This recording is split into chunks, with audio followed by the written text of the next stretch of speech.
Daniel Amati était assis au bord de la route, le dos appuyé contre un mur poussiéreux.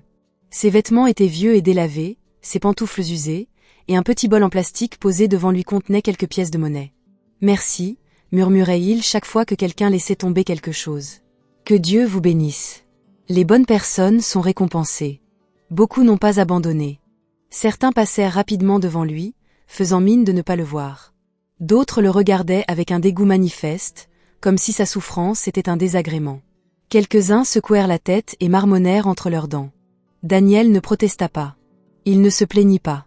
Il garda simplement une voix douce et posée. « Aidez-moi à manger, s'il vous plaît », dit-il doucement. « Merci. Les bonnes personnes sont récompensées. » Une femme laissa tomber une petite pièce sans même le regarder. Un autre homme le repoussa d'un geste de la main, comme s'il chassait une mouche. L'humiliation était profonde, mais Daniel la supportait avec la force d'un homme qui avait toujours une raison d'agir. Un peu plus loin, un groupe de jeunes femmes ralentit le pas, leur rire se muant en surprise. « Attendez », lança une voix féminine d'un ton sec. « Est-ce Daniel Amati ?» Le groupe s'arrêta et se retourna. « Non », dit une autre fille en plissant les yeux, « ce ne peut pas être lui. » Mais c'était bien lui. Cynthia Bello s'avança, les yeux écarquillés, le fixant du regard. « C'est vraiment lui », dit-elle, presque incrédule. « Daniel Amati », s'exclamèrent ses amis, stupéfaits. « Notre ancien camarade de classe ?» demanda l'un d'eux. « Le même Daniel du lycée ?» demanda une autre en se penchant, sa voix se perdant dans un murmure mêlé de choc et de plaisir. « Comment est-il devenu mendiant ?» Les lèvres de Cynthia esquissèrent un petit sourire cruel. « La vie est ainsi faite », dit-elle, comme si cela expliquait tout. Elle croisa les bras et continua de le fixer comme s'il était une triste plaisanterie. Jessica Okafor se tenait parmi eux, et dès qu'elle vit le visage de Daniel, son expression changea.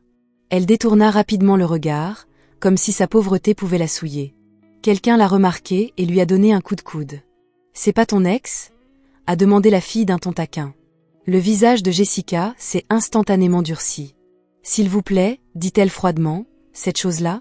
Je ne le connais pas, les autres rirent. Mais vous êtes sortis ensemble à l'époque, insista l'une d'elles. Jessica claqua la langue et fit un geste de la main pour balayer la question d'un revers de main. C'était il y a longtemps, rétorqua-t-elle sèchement. On a rompu, je ne me souviens même plus de lui. Ils restèrent là à observer Daniel comme s'il était un spectacle. Daniel les remarqua, il reconnut chaque visage, il connaissait leurs noms, il se souvenait même de la façon dont il le saluait autrefois, quand ses uniformes étaient encore impeccables et ses rêves encore bruyants. Mais il ne dit rien. Il baissa simplement les yeux et reprit la parole, calme et poli, comme si leur présence ne lui faisait ni chaud ni froid. « Merci, que Dieu vous bénisse, les gens bien sont récompensés. » Cynthia ricana. « C'est tellement gênant, » dit-elle. Imaginez-vous lui adresser la parole. Une de ses amies jeta un coup d'œil rapide autour d'elle, soudain nerveuse. « Et si quelqu'un nous voit ?» demanda-t-elle. « Les gens vont croire qu'on est des mendiants comme lui. » Le sourire de Cynthia s'élargit et elle sortit son téléphone. « Je vais filmer ça », dit-elle, presque excitée. « Personne ne le croira, le génie de notre classe est devenu mendiant. » Elle leva son téléphone et zooma sur Daniel. « Regarde-le », murmura-t-elle en riant. Daniel Amati, suppliant. Jessica détourna complètement le regard. « Je ne veux pas qu'il me reconnaisse, dit-elle, allons-y, c'est gênant. » Ils s'éloignèrent en riant encore, en secouant toujours la tête. « Dieu merci, on ne l'a pas salué, » dit l'un d'eux. « Je ne veux pas que quiconque sache qu'on a été ses camarades de classe. » Leurs voix s'éteignirent tandis qu'ils disparaissaient dans la foule, ne laissant derrière eux que le bruit des voitures et des pas indifférents. Daniel resta où il était. Il regarda dans son bol, puis reporta son attention sur la route.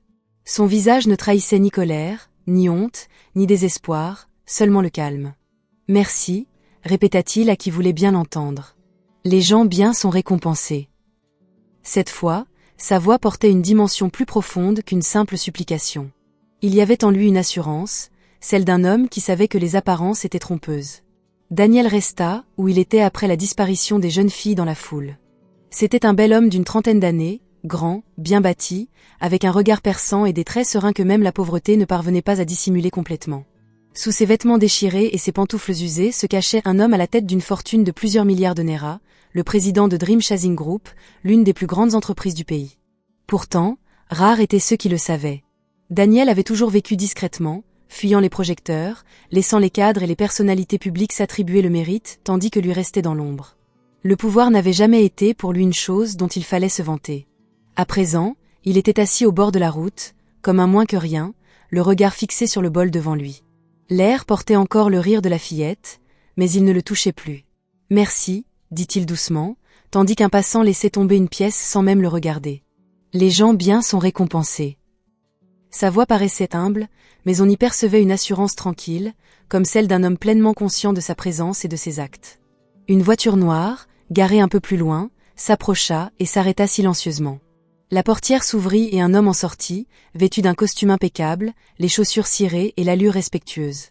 Il n'aborda pas Daniel comme on aborderait un mendiant.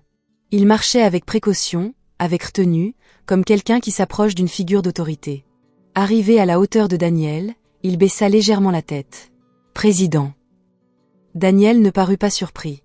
Il hocha simplement la tête. « La période de mendicité est terminée, » dit l'homme à voix basse. « Un mois entier, comme vous l'aviez demandé. » Il jeta un coup d'œil à l'écran qu'il tenait en main. Au total, 100 personnes avaient fait un don à votre cagnotte durant le mois. Les yeux de Daniel se plissèrent légèrement, non par colère, mais par réflexion. 100 seulement, dit-il doucement, comme s'il ne comptait pas des chiffres, mais des cœurs. Oui, monsieur le président, répondit l'assistant. Leur identité a été vérifiée. Daniel tapota légèrement son genou du bout des doigts. Recueillez leurs informations complètes, dit-il. Nom, contact, parcours difficile. Je veux savoir qui ils sont. Oui, monsieur le président. Préparez le plan de soutien, ajouta Daniel. L'assistant hésita un instant. Quel montant de soutien doit-il avoir, monsieur? Daniel répondit sans hésiter. Chacun d'eux doit recevoir suffisamment d'aide pour changer son destin. Pas une aide symbolique, un véritable soutien. L'assistant acquiesça, comprenant la portée de ses paroles. La voix de Daniel s'adoucit, mais son propos devint plus grave. Les gens bien méritent de belles récompenses, dit-il calmement. Quiconque est capable de faire preuve de bonté envers quelqu'un qu'il considère comme insignifiant possède une qualité rare. Ce sont ces personnes-là en qui nous investissons. L'assistant hocha de nouveau la tête, visiblement ému. Puis il se souvint de son devoir. Monsieur le Président, le sommet annuel sur la richesse a commencé. Les invités arrivent déjà. Devrions-nous retourner à l'entreprise pour que vous puissiez le présider? Daniel se leva lentement, souleva le bol et contempla les pièces à l'intérieur, non pas comme de l'argent, mais comme une preuve. Vas-y en premier, dit-il. Je viendrai plus tard. Oui, monsieur le Président. L'assistant recula et retourna à la voiture. Daniel se retourna et commença à s'éloigner du mur, comme un homme quittant un rôle qu'il a assez joué. Il n'avait pas fait beaucoup de chemin lorsqu'une voix féminine l'arrêta. Daniel? Il se retourna. Une jeune femme se tenait à quelques pas, son sac à main serré contre elle. Ses yeux, écarquillés de stupeur, passaient de son visage à son apparence, comme si elle peinait à comprendre ce qu'elle voyait. Elle était belle d'une beauté discrète et naturelle, avec des traits apaisés et un regard doux où la curiosité primait sur le jugement. Elle s'appelait Félicia Adeyemi. Elles avaient fréquenté la même école des années auparavant, mais n'avaient jamais été proches. Ils n'avaient jamais vraiment échangé un mot, hormis quelques salutations. Daniel avait toujours été absorbé par sa vie, et Félicia était restée discrète. Pourtant, il se souvenait d'elle, elle s'était toujours démarquée sans même le vouloir. « Que fais-tu ici ?» demanda-t-elle d'une voix basse et confuse. « Pourquoi es-tu, comme ça ?» Daniel la regarda fixement. « On m'a appelé pour travailler chez Dream Chasing Group », poursuivit Félicia d'un ton rapide, comme si elle devait se justifier. « Ils m'ont dit de me présenter immédiatement. Et puis je t'ai vu et... je n'en croyais pas mes yeux. » Elle marqua une pause, puis demanda doucement, « Daniel, pourquoi m'en dis-tu? Avant, tu avais des affaires. On disait que tu essayais de construire quelque chose. » Daniel croisa son regard. Il aurait pu tout conclure d'une seule phrase. Mais il ne le fit pas. « Mon entreprise a fait faillite, » dit-il simplement. Félicia le fixa, son regard se posant d'abord sur le bol qu'il tenait à la main, puis revenant à son visage. Elle avait l'air de quelqu'un qui venait d'assister à un retournement de situation inattendu. Sans le savoir, elle venait de pénétrer dans le PAN de la vie de Daniel Amadi qui allait tout changer. Félicia se tenait devant lui, les yeux rivés sur lui, peinant encore à reconnaître l'homme qu'elle avait connu à l'école, cet homme en haillons, debout au bord de la route. Une angoisse inattendue lui serra la poitrine. Ce n'était pas seulement le choc. C'était aussi de la douleur. Le genre de douleur qu'on ressent en voyant quelqu'un réduit à néant, et qu'on voudrait pouvoir remonter le temps. Elle regarda le bol dans sa main, puis son visage, et sa voix s'adoucit. « Je suis désolée, dit-elle doucement, comme si elle ne savait plus quoi dire. J'aurais tellement aimé que tu n'aies pas à traverser tout ça. » Elle ne l'interrogea pas davantage. Elle ne demanda ni explication ni preuve. Quelque chose en elle refusait tout simplement de le laisser là, comme un objet oublié dans la rue. Daniel l'observait attentivement, avec prudence et méfiance. Il avait croisé toutes sortes de personnes au cours du mois écoulé. Des gens qui jetaient les pièces avec fierté, d'autres qui l'ignoraient avec dégoût, et d'autres encore qui se moquaient ouvertement de lui. Mais le regard que Félicia posait sur lui était différent. Il était empreint d'inquiétude et de respect. Et cela le perturba plus que n'importe quelle insulte. Il déglutit, puis demanda à voix basse, presque comme s'il ne voulait pas entendre la réponse, « Tu ne m'aimes plus, maintenant. » Félicia fronça les sourcils. « Je ne t'aime pas ?» répéta-t-elle, sincèrement surprise. « Daniel, tu ne m'aimais pas à l'école, même si on ne se voyait pas beaucoup. Pourquoi est-ce que je t'aimerais pas maintenant ?» Elle marqua une pause, ses doigts se crispant sur la bandoulière de son sac. Puis elle prit une inspiration, comme si elle s'apprêtait à affronter une épreuve qu'elle avait évitée pendant des années. « Je t'ai toujours admiré, dit-elle, même quand nous n'étions pas proches. Tu étais discret, mais tu avais l'air de quelqu'un qui avait un plan. Je l'avais remarqué. » Sa voix s'est faite plus grave. « Et je ne vais pas mentir. Je t'aimais bien. Je n'aurais jamais cru que tu me remarquerais un jour. » Daniel la fixa du regard. Le bruit de la rue autour d'eux persistait. Voiture, pas, voix. Mais pendant une seconde, ils eurent l'impression que tout cela s'était éloigné. Une belle jeune femme se tenait devant lui, disant qu'elle l'admirait, qu'il lui plaisait, alors qu'il avait l'air d'un homme sans le sou. Depuis un mois, il n'entendait que de la fausse compassion. On le rabaissait sans cesse, on le traitait comme un moins que rien. Mais ça, cette confession semblait trop sincère pour être vraie. « Ça ne vous dérange pas ?» demanda-t-il d'une voix prudente. « Même maintenant ?» Félicia secoua la tête. « Si vous voulez bien de moi, dit-il simplement. »« Cela ne me dérange pas. » La gorge de Daniel se serra. Il ne comprenait pas pourquoi ces paroles l'avaient autant touché. Peut-être parce qu'il savait qu'il n'était pas vraiment pauvre, et pourtant il avait vu comment les gens traitaient ceux qu'il croyait pauvres.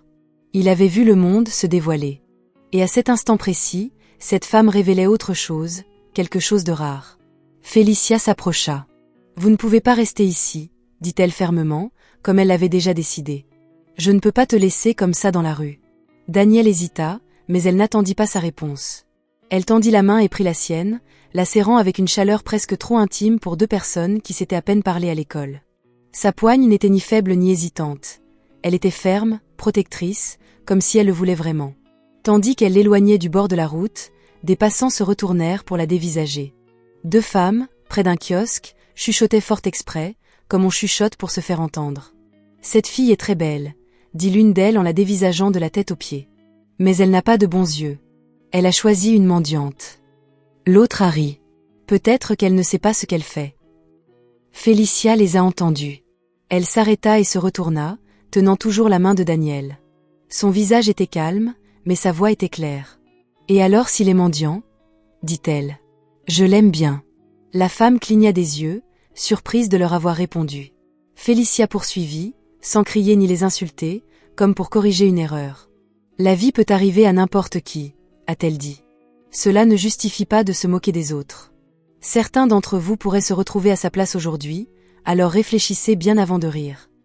L'une d'elles ricana, mais son rire manqua de conviction. Une autre détourna le regard, soudain mal à l'aise. Félicia releva légèrement le menton. « Nous allons bientôt nous marier, » ajouta-t-elle sans hésiter, comme si elle justifiait une affirmation déjà faite. Les femmes rirent de nouveau, mais plus faiblement cette fois, et reculèrent, n'osant plus poursuivre la conversation. Félicia se retourna et continua son chemin avec Daniel. Daniel baissa les yeux sur la main qu'elle tenait et ressentit quelque chose qu'il n'avait pas éprouvé depuis longtemps, une sorte d'incrédulité. Il garda un visage impassible, mais intérieurement, ses pensées s'agitaient en silence. « Cette femme est si bonne avec moi. Comment pourrais-je la remercier ?» Et tandis qu'il marchait à ses côtés, il comprit que cette épreuve lui avait déjà apporté bien plus que des résultats. Elle lui avait révélé un cœur qu'il n'aurait jamais cru trouver. Félicia guida Daniel par la main, jusqu'à ce que le bruit de la route s'estompe derrière eux. Daniel marchait silencieusement à ses côtés, toujours aussi abattu, mais ses pensées étaient ailleurs.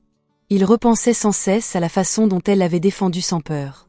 À la façon dont elle lui avait parlé, comme si sa dignité comptait encore. Lorsqu'ils arrivèrent enfin à son immeuble et montèrent les escaliers, Félicia ouvrit sa porte et s'écarta pour le laisser entrer. L'appartement était petit, mais chaleureux, propre et habité. Un appartement confortable, baigné d'une lumière douce, avec des rideaux impeccables et une légère odeur de savon frais. Ce n'était pas un endroit luxueux, mais c'était paisible, un lieu où l'on se sentait en sécurité. Daniel resta un instant au milieu du salon, hésitant sur la place à adopter, comme s'il ne voulait rien salir par sa présence. Félicia le remarqua et lui adressa une parole douce. « Asseyez-vous, dit-elle en désignant le canapé. Vous n'êtes pas une étrangère ici, ajouta-t-elle.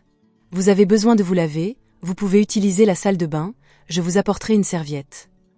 Elle disparut un instant, revint avec une serviette et des pantoufles propres, puis le regarda de nouveau, le regard doux. S'il te plaît, dit-elle, va te laver, je vais t'acheter des vêtements.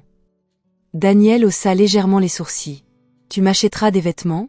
Félicia acquiesça, comme si c'était la chose la plus naturelle au monde. Oui, dit-elle simplement, tu ne peux pas rester habillée comme ça. Elle n'attendit pas qu'il proteste. Elle prit son sac et se dirigea vers la porte. Je reviens bientôt, ajouta-t-elle, et elle partit. Dès que la porte se referma, le silence retomba dans l'appartement. Daniel attendit. Il écouta.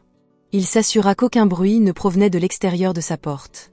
Il était impossible qu'elle soit encore là. Ce n'est qu'à ce moment-là que son visage changea légèrement. Son expression calme et humble demeurait, mais son regard s'aiguisait d'autorité. Il plongea la main dans sa poche, en sortit un téléphone qui détonnait complètement avec son apparence, et passa un appel. Sa voix devint basse et maîtrisée. « C'est moi. » À l'autre bout du fil, quelqu'un répondit instantanément, attentif et respectueux. Daniel parla sans perdre de temps. « Je veux une couronne en cristal achetée à l'étranger, » dit-il. « Le meilleur. Sans délai. Je souhaite également un cadeau en diamant exceptionnel, quelque chose d'inégalable, et un bien immobilier du portefeuille asiatique du groupe que je souhaite faire transférer. Changez le titre de propriété. Mettez-le au nom de Félicia Adeyemi. » Un bref silence suivit, comme si mon interlocuteur prenait conscience de la portée de ses paroles. « Président, compris, » répondit la voix. Daniel se laissa aller en arrière, le regard perdu dans le vague, se remémorant un souvenir plus ancien. Jessica Okafor, celle qui s'était jadis présentée comme sa petite amie. Ils avaient brièvement été en couple juste avant que son entreprise ne décolle véritablement. Elle était restée avec lui pour l'argent que ses parents lui avaient laissé à leur décès. Lorsque l'entreprise a subi une grave crise et que le mot « faillite » a commencé à circuler, Jessica n'est pas restée pour se battre à ses côtés. Elle n'a même pas posé de questions.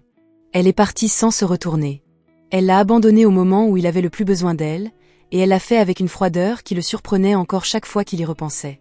Il repensa à Félicia, à la façon dont elle lui avait tenu la main en public, dont elle l'avait défendu, dont elle l'avait regardé avec respect, même en le croyant démuni. Les lèvres de Daniel se pincèrent légèrement. « Préparez tout, » dit-il à son équipe d'une voix posée. « Le mariage aura lieu, et quand il se produira, ce sera un choc pour tout le monde. » Il raccrocha, rangea son téléphone, et son visage reprit l'expression calme et désemparée que tous attendaient. Il entra ensuite dans la salle de bain et ouvrit le robinet de la douche. Le lendemain arriva vite, et avec lui la détermination tranquille de Félicia. Elle revint du marché avec un sac qui paraissait bien trop lourd pour ce qu'il devait contenir.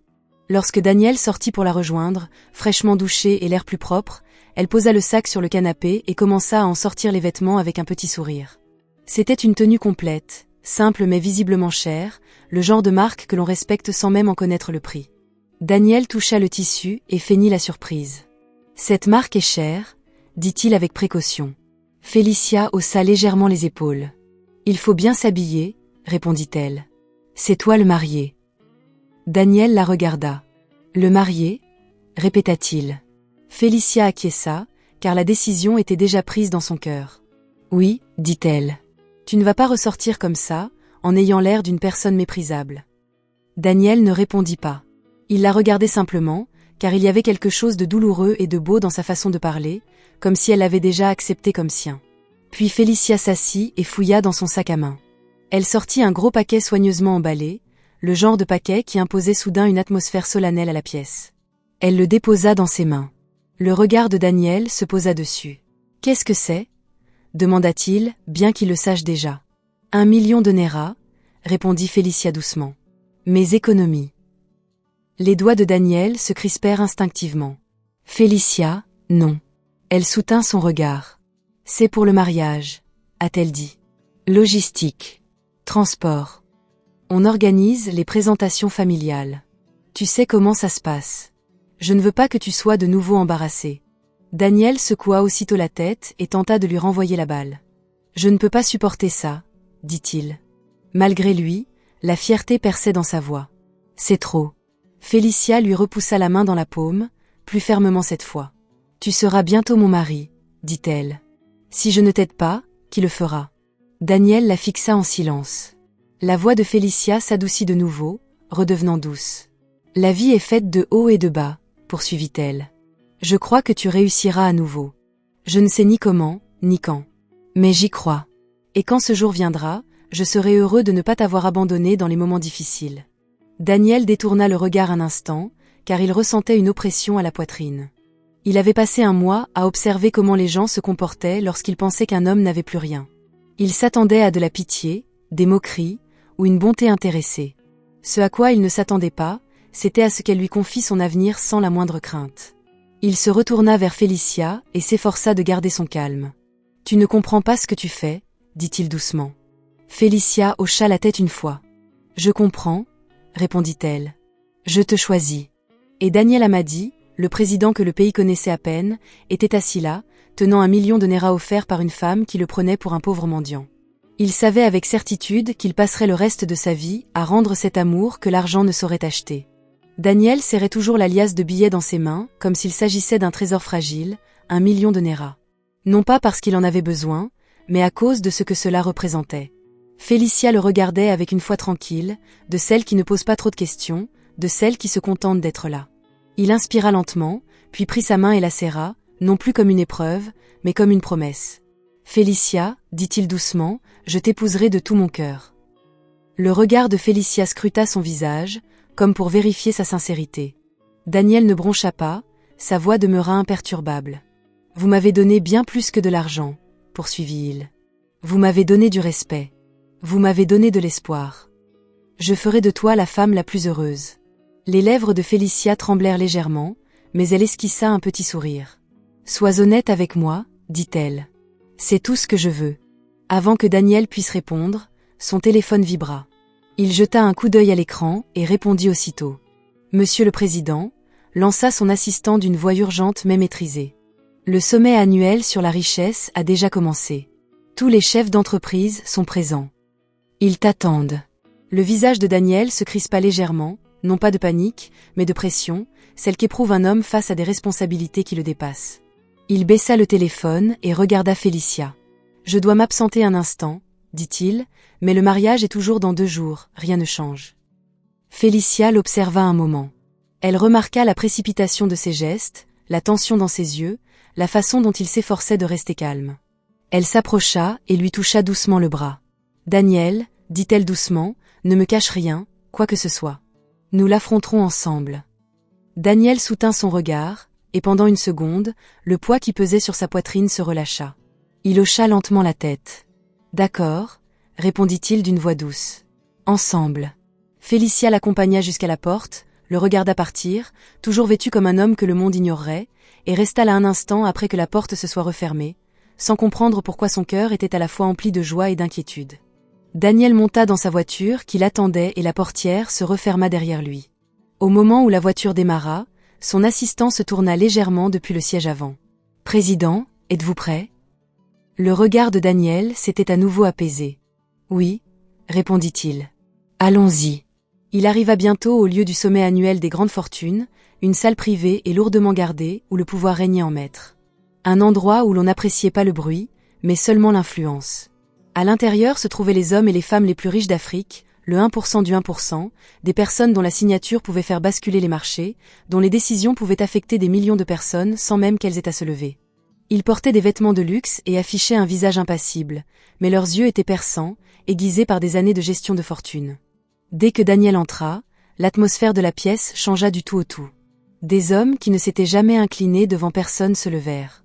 Des femmes qui régnaient sur des empires klaxonnèrent en signe de respect. Les conversations s'éteignirent comme si le monde avait été mis en sourdine. Dieu de la richesse, dit quelqu'un avec révérence. Bienvenue, Dieu de la richesse. Le Dieu de la richesse est arrivé. Daniel s'avança sans arrogance, le visage impassible, le pas assuré. Il prit place au premier rang, comme un homme qui y avait toujours eu sa place. Un à un, les magnats le saluèrent, non avec fierté, mais avec gratitude. « Monsieur le Président », dit l'un d'eux, la voix chargée d'émotion, 10 ans ont passé si vite. Sans vous, je ne serais pas là où je suis aujourd'hui. Un autre acquiesça vivement. Vous nous avez donné une chance quand personne ne croyait en nous. Vous avez ouvert des portes dont nous ignorions même l'existence. Un troisième se pencha en avant. Dites-nous ce que vous voulez. Que pouvons-nous faire pour vous remercier? Parlez-nous. Le visage de Daniel restait impassible, mais son regard trahissait une émotion plus profonde que celle des affaires. Il n'était pas venu ici pour recevoir des éloges. Il leva légèrement la main, et le silence se fit aussitôt dans la salle. « Faites simple, » dit Daniel. « Je n'ai pas besoin de flatterie, j'ai besoin d'action. » Son assistant s'avança et déposa un dossier devant lui. Daniel l'ouvrit et jeta un coup d'œil autour de la pièce. « Le mois dernier, » commença-t-il. « Je suis sorti déguisé. » Des murmures s'élevèrent, choqués mais discrets. Personne n'osa l'interrompre. « J'ai vécu comme un mendiant, » poursuivit Daniel. « Je voulais voir de mes propres yeux, je voulais savoir comment les gens traitent les autres quand ils pensent n'avoir rien à y gagner. » Le silence s'épaissit. Daniel fit légèrement avancer le dossier. 100 personnes, dit-il, seulement 100, sur des milliers de personnes passées. Ces 100 personnes ont fait preuve de bonté. Certains ont donné peu, d'autres beaucoup, mais l'important c'est qu'ils aient donné avec générosité. Il les regarda d'un air déterminé. J'ai approuvé un plan de soutien pour 100 personnes, dit-il. Chacune de ces personnes doit recevoir, d'ici un mois, une aide financière suffisante pour changer son destin. Il marqua une pause, s'assurant que ses paroles soient bien comprises. Financez-les, ordonna Daniel, rapidement, sans excuse, sans délai. Aussitôt, des hochements de tête s'élevèrent dans toute la pièce. « Dieu de la richesse, ne t'inquiète pas, » dit un homme. « Nous y arriverons. » « Oui, » ajouta une autre personne. « Nous allons l'exécuter rapidement. » Une femme à côté s'exprima avec émotion. « Monsieur le Président, c'est grâce à vous que nous croyons encore en l'importance de la bonté. » Le regard de Daniel ne s'adoucit pas, mais sa voix devint plus basse, plus grave. « Les gens bien méritent de belles récompenses, » dit-il. « C'est la seule raison pour laquelle la richesse a un sens. » Tandis que les personnes les plus riches d'Afrique étaient assises devant lui, prêtes à exécuter ses instructions, les pensées de Daniel Amadi se tournèrent vers Félicia, vers le million de Naira qu'il tenait en main, vers cette phrase qu'elle avait prononcée, « Nous affronterons cela ensemble ». Il était arrivé au sommet, en véritable dieu de la richesse.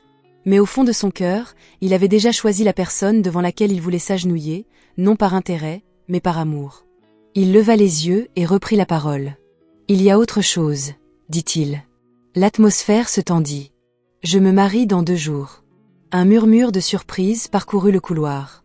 Certains yeux s'écarquillèrent, certains visages s'illuminèrent d'excitation comme ceux d'enfants qui viennent d'apprendre une bonne nouvelle de la part d'une personne qu'ils respectent profondément. Le président se marie? Notre Dieu de la richesse se marie? Presque aussitôt, des voix s'élevèrent dans la même direction, pleines d'impatience. « Permettez-nous d'y assister », s'empressa de dire un magnate. « Nous vous en prions. » « Oui », ajouta une autre personne. « Le mariage est un événement majeur dans votre vie. Tu as tant fait pour nous. Laisse-nous être témoins de ceci. » L'expression de Daniel resta impassible, mais il leva légèrement la main pour apaiser l'atmosphère. « Non, » dit-il d'abord, d'un ton ferme et simple. « Ce n'est pas que je ne vous apprécie pas, mais ma fiancée est...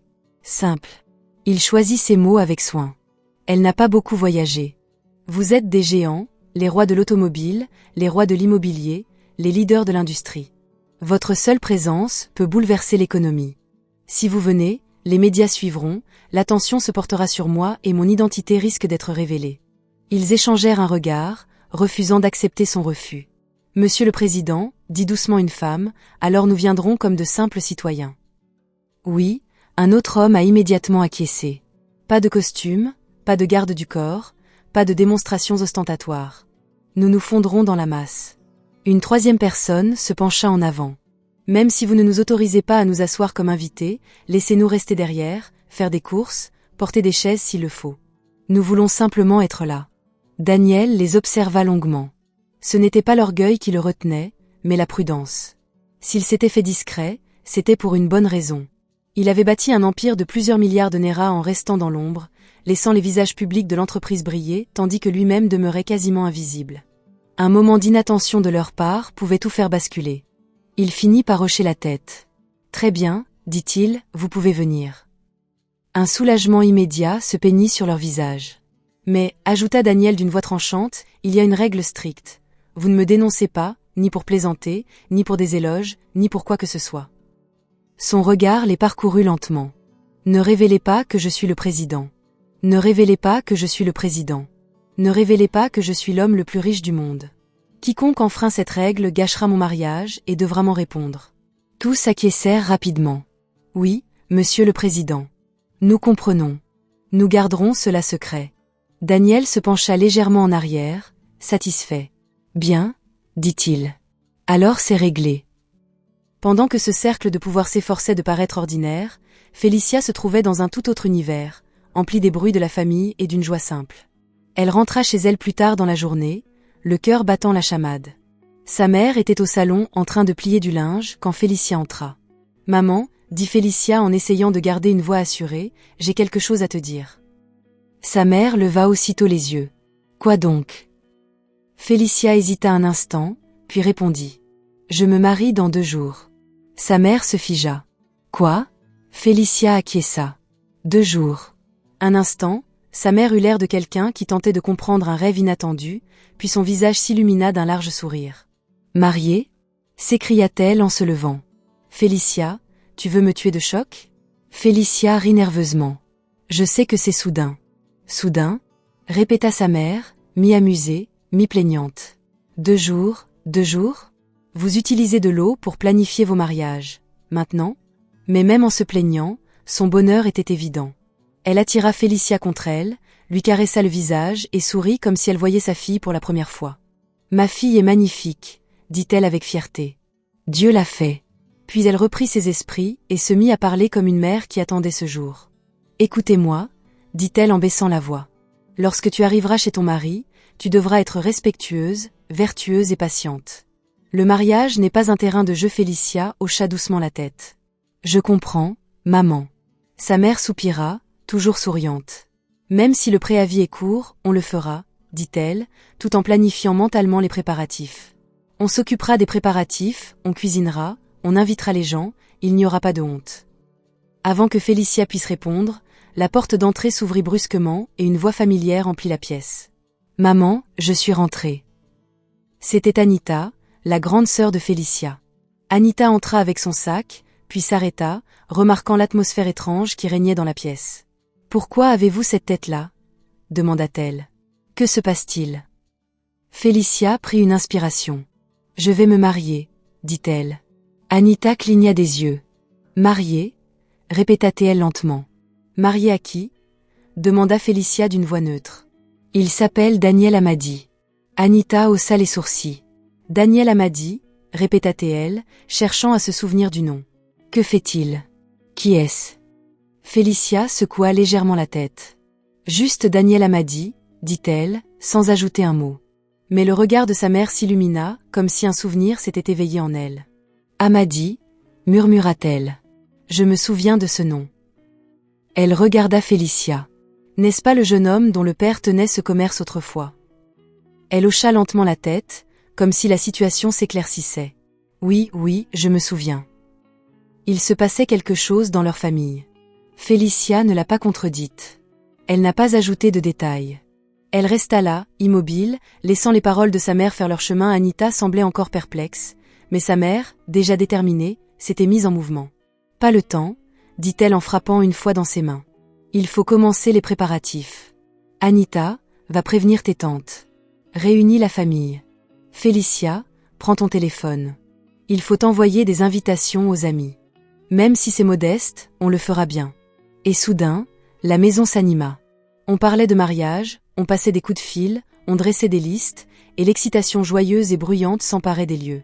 Pendant ce temps-là, au loin, des gens influents se préparaient à dissimuler leur richesse et à se fondre dans la masse lors d'un mariage simple pour une femme qui croyait encore épouser un homme pauvre. La maison bourdonnait, encore d'activité. Les téléphones sonnaient, On notait des noms. Anita appelait déjà ses proches et envoyait des messages rapides aux amis de la famille. Madame Adeyemi n'arrêtait pas d'aller d'un coin à l'autre du salon, se plaignant du cours délai, tout en souriant tandis qu'elle planifiait le repas, les tenues et tout ce qui contribuerait à la réussite du mariage. Félicia, au milieu de cette agitation, restait calme mais sereine, laissant le brouhaha l'envelopper tandis que ses pensées restaient tournées vers Daniel. Ce même après-midi, un message arriva sur le téléphone de Cynthia Bello. Elle le lut une fois, puis une deuxième, ses lèvres s'étirant en un sourire qui n'avait rien de joyeux. « Vous autres » lança-t-elle aussitôt à son amie. « Devinez quoi ?» Elles se rassemblèrent autour d'elle. « Elle va se marier » annonça Cynthia, les yeux pétillants de malice. Félicia Adeyemi. « Et vous savez qui est le marié ?»« Qui ?» demanda quelqu'un. Cynthia rit. « Daniel Amadi. » Les filles restèrent figées une demi-seconde, puis éclatèrent de rire. « Daniel ? Ce Daniel-là ? Le mendiant ? Celui qu'on a vu dans la rue ?» Le rire de Cynthia redoubla. « Exactement, elle est donc très sérieuse. Elle veut épouser ce mendiant. Je ne savais même pas qu'ils sortaient ensemble. » Une de ses amies a secoué la tête. « Il faut qu'on y aille. On ne peut pas se taire là-dessus. » Cynthia prit son téléphone. « Ne t'inquiète pas, dit-elle. J'ai des preuves. » Peu après, Cynthia et ses amis se retrouvèrent chez la famille Adeyemi, affichant une fausse inquiétude qui dissimulait en réalité une excitation palpable. Ils la saluèrent bruyamment et entrèrent comme s'ils avaient des nouvelles urgentes. Madame Adeyemi fut la première à leur faire face. « Cynthia ?» demanda-t-elle, surprise. « Qu'est-ce qui vous amène ?» demanda Cynthia d'un ton grave. « Tante, nous sommes venus parce que nous ne pouvons pas faire semblant de ne pas être au courant, » dit-elle. « C'est pour le mariage de Félicia. » À ces mots, Anita s'approcha. Le cœur de Félicia se serra légèrement, comme si son intuition pressentait déjà le danger. Le sourire de Madame Adeyemi s'effaça. « Et le mariage ?» demanda-t-elle avec prudence. Cynthia regarda Félicia, puis Madame Adeyemi. « Tante, » dit-elle. « Sais-tu que Daniel Amadi est un mendiant ?» Un silence de mort s'installa. « Quoi ? Quel Daniel ?» demanda sèchement Madame Adeyemi, comme si elle n'avait pas bien entendu. « Celui que Félicia veut épouser. »« C'est un mendiant » répéta Cynthia d'une voix plus forte. « Nous l'avons vu de nos propres yeux. Il était au bord de la route, mendiant pour avoir de quoi manger. » Le visage de Madame Adeyemi se décomposa. « Non, » dit-elle en secouant la tête. « Ce n'est pas possible. » Cynthia n'a pas protesté. Elle a simplement levé son téléphone. « On a même filmé la scène, a-t-elle dit, tellement on était choqués. »« Tante, tu vois ?» Elle a appuyé sur lecture. La vidéo montrait Daniel assis au bord de la route, habillé comme un sans-abri, récitant des bénédictions, remerciant les gens et demandant poliment de l'argent pour manger. La vidéo avait tout filmé. Le bol, le regard déchiré, l'indifférence des autres. Tout était clair, dissipant tout doute. La main de Madame Adeyemi se porta instinctivement à sa poitrine. « Jésus !» s'exclama-t-elle, haletante. Puis sa voix s'éleva. « Dieu merci, je ne l'ai pas encore épousé. » Elle se tourna brusquement vers Félicia. « Félicia !» appela-t-elle, la voix tremblante de panique et de colère. « Est-ce vrai ?» Félicia ne broncha pas. « Oui, maman, » dit-elle doucement. « C'est lui. » Madame Adeyemi recula en titubant, comme si elle avait reçu une gifle. « Alors tu le savais ?» s'écria-t-elle. « Tu le savais et tu es quand même venu me dire que tu te maries dans 2 jours. » Félicia acquiesça. « Je le savais. » Le visage de Madame Adeyemi se crispa d'incrédulité. « Ah !» s'écria-t-elle. « Voilà pourquoi j'ai dit que ce mariage était précipité. J'étais d'accord parce que je pensais que tu avais trouvé un homme riche. Je ne savais pas que tu n'avais pas trouvé d'homme riche, ni même un homme pauvre. » Mais une mendiante des rues, elle se frappa la cuisse de frustration. « Est-ce ainsi que commence la folie ?»« Maman !» tenta de dire Félicia. « Tais-toi !» lança Madame Adeyemi, puis elle se tourna vers Anita comme si elle avait besoin de renfort. « Anita, tu entends ça ? Ce mariage doit être annulé immédiatement. » Les yeux d'Anita s'écarquillèrent. « Félicia, est-ce vrai ?» demanda-t-elle, abasourdie. Félicia hocha de nouveau la tête d'un air assuré. « Oui, mais je l'épouserai quand même. » Madame Adeyemi resta bouche bée. « Tu vas toujours l'épouser ?» répéta-t-elle, comme si ces mots avaient un goût amer. « Non, jamais de la vie. » Elle désigna la porte du doigt, comme pour balayer toute l'affaire d'un revers de main. « Annulez tout. Appelez les gens. Arrêtez de cuisiner. Arrêtez les invitations. Arrêtez tout. Puis elle fit face à Félicia, la voix plus forte. Et ce mendiant ne doit pas entrer ici. Vous m'entendez? Il ne doit pas entrer. Je ne permettrai pas à un mendiant de la rue d'entrer dans cette maison et d'épouser ma fille. Félicia s'avança, la voix ferme mais émue. Maman, non, dit-elle. Le mariage ne sera pas annulé. La pièce se figea de nouveau. Madame Adeyemi la fixait comme si elle ne reconnaissait pas sa fille. Que as-tu dit? Les yeux de Félicia étaient maintenant humides, mais elle ne céda pas. J'ai dit que le mariage devait avoir lieu, répéta-t-elle. Je l'aime. Il est gentil. Il reste un être humain. S'il traverse une période difficile aujourd'hui, cela ne signifie pas qu'il le restera toujours. Nous pouvons nous reconstruire ensemble. Madame Adeyemi laissa échapper un rire amer. Construisez ensemble, cria-t-elle, avec un mendiant. Félicia, tu ne sais même pas de quoi tu parles. Félicia secoua lentement la tête. Je sais ce que je dis, répondit-elle. Je me fiche qu'il soit mendiant. Je ne peux pas le rejeter parce que la vie l'a marqué. Je ne serai pas comme ceux qui se moquent de lui. La voix de Madame Adeyemi transperça la pièce comme un couteau. Tu es folle, hurla-t-elle. Tu veux que ce village nous ruine avec des ragots? Tu veux qu'on se moque du nom de ton père? Il a travaillé dur et est mort dignement, et tu veux jeter le discrédit sur notre famille? Félicia tressaillit à l'évocation de son père, mais elle resta ferme. Papa voudrait que je choisisse la bonté, dit-elle d'une voix tremblante. Daniel a été gentil avec moi, maman. Cynthia et ses amis échangèrent un regard satisfait, comme si ce spectacle était exactement ce qu'elles étaient venues chercher. Madame Adeyemi n'écoutait plus. Sa peur s'était muée en une colère noire. La gentillesse ne nourrit pas une maison, cria-t-elle. L'amour n'achète pas de nourriture. Félicia, tu ne feras pas ces bêtises sous mon toit. Anita s'avança, essayant de calmer sa mère. Maman, calme-toi. Non, Anita, s'exclama Madame Adeyemi. Il faut que ça cesse. Elle ne doit pas l'épouser. Puis, comme si elle se souvenait de quelque chose qu'elle gardait dans sa poche arrière, le visage de Madame Adeyemi se transforma. Elle désigna de nouveau Félicia du doigt, mais cette fois, sa voix devint tranchante et stratégique. Puisque vous tenez tant à vous marier, dit-elle, j'ai une solution pour vous. Félicia fronça les sourcils. Quelle option? Madame Adeyemi releva le menton. Kelvin, dit-elle. Kelvin Ken Barmidella, fils d'un homme riche, vous demande en mariage. Il vous désire et il est prêt. Si tu dois te marier, tu épouseras Ken.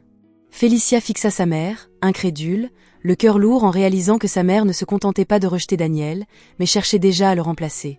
Dans ce salon à l'atmosphère tendue, sous le regard de Cynthia qui assistait à un spectacle, Félicia se trouvait tiraillée entre l'amour et la honte familiale, consciente que son prochain choix changerait sa vie à jamais. Dès que Cynthia et ses amis furent partis, un silence étrange s'installa dans la maison. Ce n'était pas un silence paisible, mais celui qui suit les cris, la honte, la peur qui s'est insinuée dans un foyer et refuse de le quitter. Madame Adeyemi s'est laissée tomber lourdement sur le canapé, comme si ses jambes ne pouvaient plus supporter le poids de ce qu'elle venait d'entendre. Son visage était crispé par la colère, mais ses yeux étaient aussi agités, comme si elle tramait déjà quelque chose. Félicia se tenait près du mur, sa poitrine se soulevant et s'abaissant lentement. Elle se sentait épuisée, non pas physiquement, mais moralement. Elle avait défendu Daniel, défendu son choix, défendu l'amour lui-même, et pourtant, elle avait toujours l'impression d'être seule. Anita s'approcha d'elle, sa voix soudain douce. « Félicia, dit-elle doucement, ne t'inquiète pas. » Félicia se retourna, une lueur d'espoir dans les yeux. Anita lui toucha le bras comme une sœur attentionnée. « Je te comprends, dit-elle, et je sais que maman est juste en colère parce qu'elle a peur du qu'en dira-t-on, mais laisse-moi faire. Je vais lui parler. Je vais la convaincre. » Les épaules de Félicia se détendirent légèrement, car quelqu'un lui avait enfin offert de l'eau au milieu de cette chaleur. « Tu veux bien ?» demanda-t-elle, la voix presque brisée. Anita acquiesça. « Oui, dit-elle avec assurance. Allez-y, poursuivez vos préparatifs. Ne ralentissez pas, je vais m'occuper de maman. » Un soulagement si soudain envahit Félicia que ses yeux piquèrent. « Merci, murmura-t-elle. Merci beaucoup. » Anita esquissa un sourire chaleureux, mais un sourire superficiel qui ne reflétait pas la profondeur de son regard. Félicia ne s'en aperçut pas. Elle était trop reconnaissante, trop désespérée pour s'accrocher à quoi que ce soit qui puisse ressembler à du soutien. Elle se précipita dans sa chambre, pensant déjà à tout ce qu'il restait à faire. sa robe, le repas, les petits détails qui donneraient à ce mariage une véritable dimension symbolique. Dans son cœur, elle ne cessait de répéter une seule chose, Daniel viendra. Daniel viendra. Dans le salon, Anita se retourna vers sa mère. La voix de Madame Adeyemi devint calme et menaçante. « As-tu remarqué son entêtement ?» demanda-t-elle. Anita hocha la tête. « Je l'ai vu. » La mâchoire de Madame Adeyemi se crispa. « Alors tu sais qu'on ne peut pas tolérer ces bêtises. » Anita se pencha plus près. « Maman, ne t'inquiète pas, dit-elle. Laissez-moi faire. » Madame Adeyemi expira bruyamment et se leva. Elle prit d'abord son téléphone, appuya dessus, puis fronça les sourcils. « Ah, dit-elle rapidement, mon téléphone est déchargé. » Le regard d'Anita se porta sur le couloir. « Grace. »« Désolée, le téléphone de Félicia est dans son sac, » dit-elle. Madame Adeyemi hocha la tête une fois, déjà en mouvement. Lorsque Félicia revint brièvement au salon pour prendre quelque chose, sa mère l'appela d'une voix douce, trop douce. « Félicia, » dit Madame Adeyemi d'une voix qui s'efforçait de rester calme. « Mon téléphone est déchargé. Donne-moi le tien. Je dois passer 1 ou 2 coups de fil concernant le mariage. » Félicia ne se doutait de rien. Elle hésitait seulement à cause de la dispute précédente. Mais Anita ajouta aussitôt, « Donne-lui, Félicia. Réglons tout ça. » Félicia lui tendit le téléphone. Madame Adeyemi le tint en main, puis se détourna légèrement, comme si elle allait appeler quelqu'un d'inoffensif. Ses doigts parcoururent rapidement l'écran. Elle n'appela pas de traiteur. Elle n'a pas appelé une tante. Elle a cherché et tapé le nom qu'elle voulait. Daniel. La ligne sonna. Daniel répondit. « Allô ?» Sa voix parvint au bout du fil, calme mais alerte. Madame Adeyemi changea aussitôt de ton. Elle parlait comme si elle lui rendait service. « Daniel, » dit-elle d'une voix glaciale. « Voici la mère de Grace. » Daniel marqua une pause. « Maman » répondit-il poliment. « Bonjour. » Madame Adeyemi n'a pas répondu à notre salutation. « Je vous appelle pour vous dire quelque chose, » a-t-elle déclaré. « Grace ne veut plus t'épouser. » Le monde de Daniel s'est figé. « Quoi ?» a-t-il demandé, la voix chargée de stupeur. Madame Adeyemi poursuivit, débitant des mensonges à l'appel. « Elle ne veut plus t'épouser, » répéta-t-elle. « Alors ne viens pas l'embarrasser. Elle veut voir son visage. » Daniel serra plus fort son téléphone. Sa voix baissa. « Maman, » dit-il prudemment. « Grace ne m'a pas dit ça. »« Elle n'a pas besoin de vous le dire, » a rétorqué Madame Adeyemi. « Faites ce que je vous ai dit. » Ne venez pas, le cœur de Daniel battit une fois, lourd. Il y avait quelque chose qui clochait. Félicia l'avait regardé dans les yeux et lui avait fait une promesse. Elle lui avait donné toutes ses économies. Elle l'avait défendu publiquement. Ce changement soudain sonnait faux, comme si elle usurpait la voix de quelqu'un d'autre. « Maman, » répéta Daniel, plus lentement cette fois. « Laisse-moi parler à Grace. » Madame Adeyemi plissa les yeux. « Elle ne veut pas vous parler, » a-t-elle dit aussitôt. « Et elle ne répondra pas à vos appels. Ne la dérangez pas. » Puis elle raccrocha. Un instant, le salon sembla retenir son souffle. Madame Adeyemi regarda Anita. Anita hocha la tête une fois. Aucun mot n'était nécessaire. Leur plan était déjà en marche. Madame Adeyemi se dirigea droit vers la cuisine, prit le téléphone et le fracassa violemment contre le bord du comptoir. Le bruit sec résonna comme un coup de feu dans la maison silencieuse. Anita tressaillit, mais le dissimula aussitôt par une toux. L'écran clignota une fois, puis devint noir. Madame Adeyemi fixa le téléphone cassé, comme si elle venait de résoudre un problème. « Maintenant, » murmura-t-elle, « je ne peux plus l'appeler. » Anita hocha de nouveau la tête, le visage impassible. « Elle ne pourra même pas poser de questions, » dit-elle doucement. Dans sa voiture, loin de cette maison, Daniel fixa son téléphone après avoir raccroché. Son visage était calme, mais son regard s'était glacé. « Grace ne veut plus t'épouser. » C'était incompréhensible. Ni ce qu'il avait vu, ni ce qu'elle avait fait. Et pour la première fois depuis le début de son test d'1 mois, Daniel sentit une colère presque véritable monter en lui. Non pas parce qu'il était rejeté, mais parce qu'on lui mentait. Il se pencha légèrement en arrière, la voix basse, murmurant pour lui-même. « Il y a quelque chose qui cloche, » dit-il. Et au fond de lui, le président du groupe Dream Chasing se préparait déjà à aller découvrir de quoi il s'agissait. Assis dans sa voiture, il fixait son téléphone, perdu dans ses pensées, il avait trahi. L'appel était terminé, mais son esprit y était encore plongé. Au fond de la froideur étrange qui se lisait dans la voix de Madame Adeyemi. Au fond de ce mensonge qui ne ressemblait en rien à la voix de Félicia. Il réessaya le numéro. Ça n'a pas fonctionné. Il a réessayé. Rien. Un lent soupir s'échappa de sa poitrine. Il ne paniqua pas, mais une décision ferme s'imposa en lui. Non, murmura-t-il. J'y vais. Son assistant, assis tout près, lui jeta un coup d'œil. Président. Le regard de Daniel était fixe. Je vais payer sa dot, dit-il. Si elle ne veut pas de moi, je l'apprendrai de sa propre bouche. Mais maman a déjà prévenu. La voix de Daniel se durcit. Qu'elle prévienne.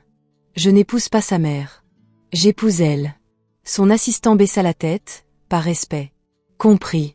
Néanmoins, conformément au protocole, un message fut envoyé en amont pour signaler que Daniel insistait pour venir. Car même déguisé, son équipe agissait avec méthode. Et chez les Adeyemi, ce message fit l'effet d'un coup de semonce sur Madame Adeyemi. Elle se leva brusquement. Alors, ce mendiant a encore une bouche, lança-t-elle. Il veut toujours venir ici. Les yeux d'Anita s'écarquillèrent légèrement, mais elle les dissimula aussitôt avec une écharpe. Maman, il n'a aucune honte. Madame Adeyemi laissa échapper un rire rauque. La dot? Répéta-t-elle à voix haute. C'est avec l'argent qu'il a ramassé dans la rue? Les pièces que les gens lui jettent dans son bol? C'est ça, la dot qu'il veut payer chez moi? Elle agita la main avec dégoût. Je ne veux pas de son argent de mendiant. Son visage se crispa, la fierté la submergeant. Elle se sentait insultée. Non seulement parce que Daniel était pauvre, mais aussi parce qu'il avait osé insister. À ses yeux, sa persévérance n'était pas de l'amour, mais de l'audace. Appelle les garçons, ordonna-t-elle. Anita hésita. Lesquels? Les durs du coin, répondit Madame Adeyemi d'une voix sèche. Qu'ils gardent l'entrée. S'il tente d'entrer, qu'il le chasse. Vous m'entendez? Chassez-le. Anita acquiesça rapidement et passa l'appel. Peu après, plusieurs hommes se rassemblèrent à l'entrée de la zone, adoptant une posture cruelle, comme s'ils avaient été payés pour commettre des actes de violence. Certains brandissaient des bâtons, d'autres des outils qu'ils utilisaient dans les fermes et les ateliers. Ils riaient entre eux en attendant, impatients d'assister à un événement spectaculaire. De retour sur la route, le convoi de Daniel avançait silencieusement. Pour un observateur extérieur, cela ne ressemblait en rien au déplacement d'un milliardaire. Les voitures étaient correctes, sans être tapax en grave-l'œil. Tout avait été prévu ainsi. Daniel était assis à l'avant, l'air simple, vêtu sobrement, le visage impassible, comme un homme se rendant à un mariage. Derrière lui se tenaient ses amis magnats, qui avaient insisté pour être présents, désormais vêtus comme des gens ordinaires, se fondant dans le décor comme promis. Pas de costume de créateur, pas de bijoux ostentatoires, pas de fanfaronnade. Ils ressemblaient à d'humbles invités venus soutenir le marié. Daniel les avait encore mis en garde avant leur départ. « Souvenez-vous » avait-il dit d'un ton ferme. « Félicia ne le sait pas, ne dévoilez rien. Ne gâchez pas tout. » Ils étaient tous d'accord. Alors que la route s'étendait devant nous, l'atmosphère était tendue, comme si quelque chose de sinistre attendait. Et c'était le cas. Un peu plus loin, une voix s'éleva soudain. « Arrêtez-vous là. » Le convoi a ralenti. Des hommes se sont avancés sur la route, les bloquant. Leurs visages étaient durs. Leurs bouches étaient relâchées. Leurs yeux étaient déjà emplis de jugement. L'un d'eux a pointé du doigt la voiture de Daniel et a crié « Alors c'est toi ». Un autre a ri bruyamment, d'un air moqueur. Un mendiant déguisé en chien. Un troisième cracha par terre. « Crapaud veut de la viande de cygne », dit-il, s'arrogeant un droit qu'il ne mérite pas. L'assistant de Daniel se raidit à côté de lui. Un des hommes derrière eux, un des gardes de Daniel, se décala légèrement, prêt à intervenir. Daniel leva aussitôt la main. « Personne ne bouge », dit-il d'une voix calme. La portière s'ouvrit et Daniel sortit. Il ne haussa pas le ton. Il ne proféra aucune menace. Il resta là, imperturbable, comme un homme qui tente de résoudre un problème avec dignité. « Bonjour », dit-il. Ils rirent encore plus fort, comme si sa salutation était une plaisanterie. « Quel après-midi » aboya l'un d'eux. « Ici, on ne salue pas les mendiants. » Le regard de Daniel resta fixe. « Je ne suis pas venu pour me battre, » dit-il. « Je suis seulement venu parce que j'ai un engagement avec la famille Adeyemi. » À l'évocation du nom de famille, l'un des hommes renifla. « Des fiançailles » répéta-t-il. « Toi, un mendiant ?» Daniel hocha la tête une fois. « Oui » dit-il. Je suis censé épouser Félicia. Les hommes éclatèrent d'un rire moqueur et bruyant. Épouse-moi, cria l'un d'eux. Tu veux épouser une fille pareille? Un autre leva légèrement sa canne. Olga, fais demi-tour, l'avertit-il, avant de rentrer blessé. La voix de Daniel resta calme. Je ne force personne, a-t-il dit. Je veux juste comprendre pourquoi. Je n'ai pas réussi à joindre Félicia. Sa mère m'a appelé et m'a dit qu'elle ne voulait pas m'épouser. Ce n'est pas ce que Félicia m'a dit. Je veux donc entendre son refus de vive voix. Le chef des hommes s'approcha. Vous voulez une explication? Railla-t-il. L'explication est simple. Elle ne veut pas épouser un mendiant, c'est tout. Daniel secoua légèrement la tête. Je veux encore l'entendre de sa bouche, répéta-t-il. Veuillez vous écarter.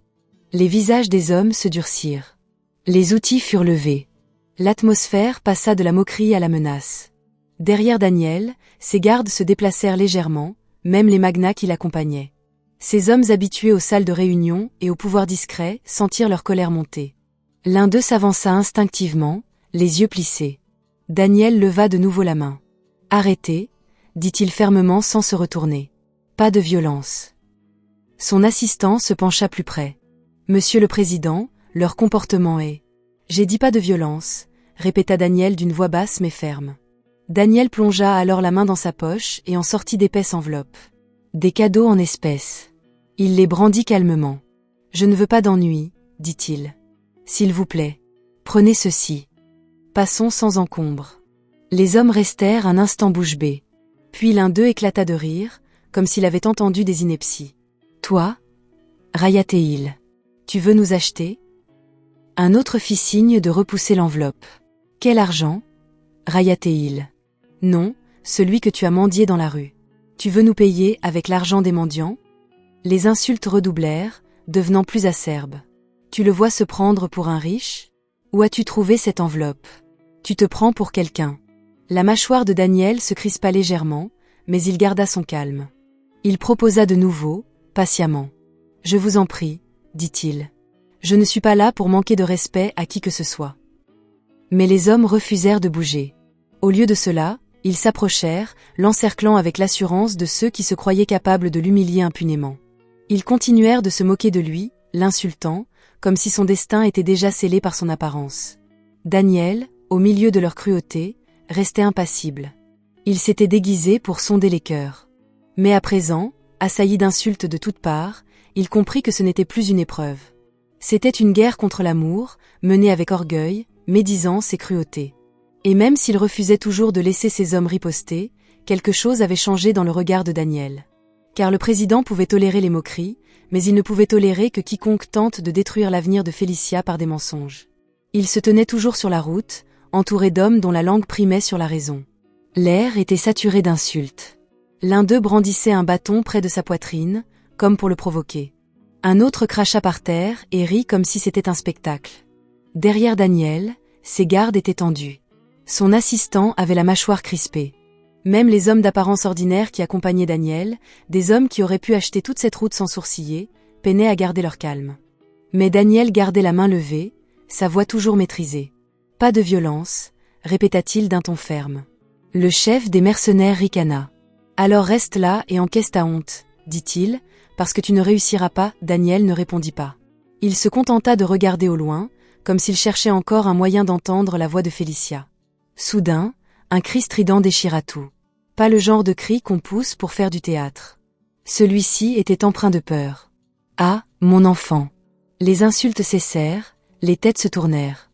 Juste au bord de la route, près d'un petit restaurant routier, une femme avait laissé tomber son bol d'eau. Le conteneur s'éloigna en roulant. Un enfant, petit et trempé, toussait violemment, suffoquant comme si quelque chose lui bloquait la gorge. Son visage devint rouge, puis violet, ses yeux écarquillés de panique. « Maman est fée !» cria quelqu'un. La femme, Mama Effet, la vendeuse ambulante, accourut vers son enfant, les mains tremblantes. « Effet ! Effet !» s'écria-t-elle en le serrant dans ses bras, en lui tapotant le dos, paniquée. L'enfant toussa de nouveau, en se débattant, le son rauque et effrayant. Les yeux de Maman Effet se révulsèrent tandis qu'elle pleurait, puis son corps tressaillit. Elle tomba. C'était dur. Ses membres se mirent à trembler. De l'écume se forma au coin de sa bouche. La crise l'a frappé de plein fouet, là, à même le sol, son corps devenu soudainement un champ de bataille. Les gens ont reculé d'un bond. Ah, elle fait une crise d'épilepsie. Épilepsie. Tenez-la. Ne la tenez pas. Tout le monde a crié en même temps, mais personne n'a apporté d'aide concrète. L'enfant de maman Effet s'est mis à pleurer et à hurler. Il s'est agenouillé près d'elle et l'a secoué du bras de ses petites mains. « Maman, maman, réveille-toi » cria-t-il. « Au secours, maman » La route, jusque-là empreinte d'orgueil et d'insultes, se transforma en une violente dispute. Elle a besoin d'un hôpital. Où est une voiture? Empruntez une voiture. À qui? Elle va mourir. Ne la mettez pas dans ma voiture, oh. Et voilà, ceux-là même qui avaient osé insulter Daniel se sont soudainement désintéressés de la situation. Un homme secoua la tête. L'hôpital est loin, dit-il. Qui l'apportera? Un autre fit un geste de la main. Ne vous attirez pas d'ennui. L'épilepsie n'est pas une fatalité. Une femme a pleuré. Son enfant s'étouffe encore. Les cris de l'enfant redoublaient. Il rampait d'une personne à l'autre, s'agrippant aux jambes, aux pantalons, pleurant à chaudes larmes. Au secours. Ma maman va mourir. Un homme l'a repoussé. Lâchez ma jambe. Un autre a crié, je ne veux pas d'ennui. Le garçon s'est effondré sur la route, pleurant et suppliant toujours. Daniel a tout observé, son visage se transformant. L'insulte d'un instant auparavant n'avait plus aucune importance. Il fit un pas en avant. Son assistant lui attrapa le bras au vol. « Président, non, » murmura-t-il. « Regarde comme ils sont méchants. Ils ont essayé de t'agresser. » Les yeux de Daniel restaient fixés sur Mama Effet, tremblante au sol. « La vie d'abord, » dit-il doucement. Son assistant tenta à nouveau, d'une voix pressante, « Monsieur, nous pouvons les laisser. » Ils ne le méritent pas. Daniel tourna légèrement la tête et le regarda, non pas avec colère, mais avec fermeté. « Nous ne sommes pas comme eux, » dit-il. Il passa ensuite devant les malfrats et s'agenouilla près de Mama Effet. La foule, déconcertée, se tut. Le mendiant qu'il raillait était maintenant à terre. Les manches légèrement retroussées, les mains assurées comme celles de quelqu'un d'expérimenté, Daniel parla calmement, comme s'il leur donnait une leçon sans crier. « Laissez-la tranquille, » ordonna-t-il. « Personne ne doit la retenir. » Il vérifia rapidement sa respiration, observa le déroulement de la crise, puis se déplaça avec précaution. Il ajusta sa position afin qu'elle ne s'étouffe pas avec sa salive. Il donna des instructions à une personne sans même lever les yeux. « Essuyez délicatement la mousse, » dit-il. « Pas de panique. » Les gens le fixaient du regard. Quelqu'un chuchota. « Comment le sait-il » L'assistant de Daniel apporta aussitôt de l'eau. Un autre homme du convoi de Daniel sortit un linge propre. Daniel est resté concentré. Il n'a pas précipité les choses comme un amateur. Il n'a pas crié comme la foule. Il a prodigué les premiers soins d'urgence, assuré une position stable, dégagé les voies respiratoires, pratiqué une surveillance régulière, puis appliqué une technique rapide pour calmer la crise et la protéger. Ses mains étaient fermes mais délicates. La crise a commencé à s'atténuer. Les tremblements de Maman Effet s'atténuèrent. Sa respiration se régularisa. Puis, lentement, ses paupières papillonnèrent. « Maman » hurla son enfant en s'accrochant à elle. Maman Effet cligna des yeux, confuse. « Quoi?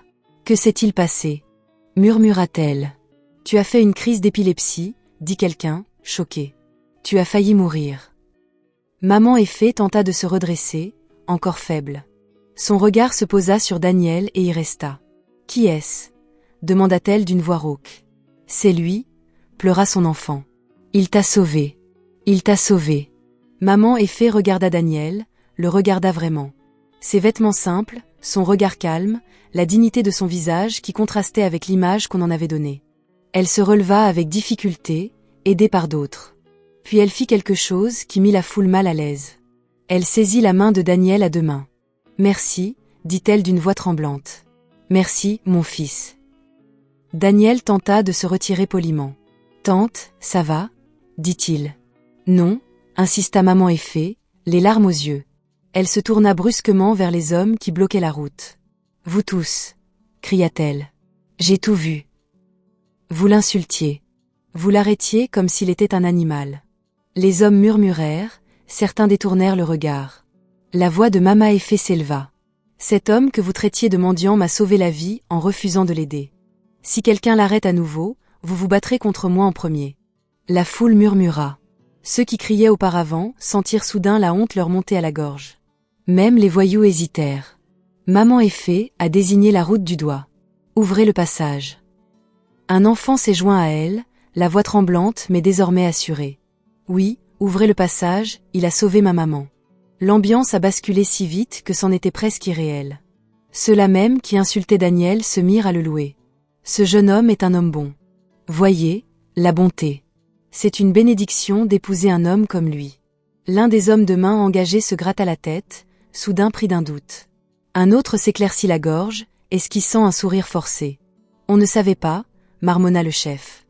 Maman Effet la réprimandait sèchement. « Tu ne savais pas quoi ? Tu ne savais pas qu'il fallait se comporter comme un être humain ?» Les hommes ont d'abord commencé à s'écarter lentement, puis ont complètement dégagé la route. Daniel s'est relevé calmement en s'époussetant légèrement les mains. Son assistant se pencha vers lui. « Président, » murmura-t-il, « devrions-nous y aller ?» Daniel garda les yeux fixés droit devant lui. « Allons-y, » dit-il. Et comme des gens qui se souvenaient soudain de leur conscience, les mêmes voyous qui avaient bloqué le convoi se mirent à gesticuler avec un enthousiasme forcé. « Par ici, monsieur. Passez, passez. Veuillez nous pardonner. » Certains s'avancèrent même, dégageant la route comme s'ils avaient toujours été du côté de Daniel. Daniel ne réagit pas à leur changement soudain. Il ne sourit pas. Il ne leur répondit pas par des insultes. Il remonta simplement dans la voiture, le visage impassible, le cœur lourd d'une seule pensée. « Félicia, pourquoi te font-ils ça ?» Le convoi s'avança. Tandis qu'ils approchaient de la maison de Félicia, les villageois des environs murmuraient déjà une autre histoire, bien différente de la vidéo que Cynthia avait apportée. À présent, ils disaient « Cet homme est un homme bien ».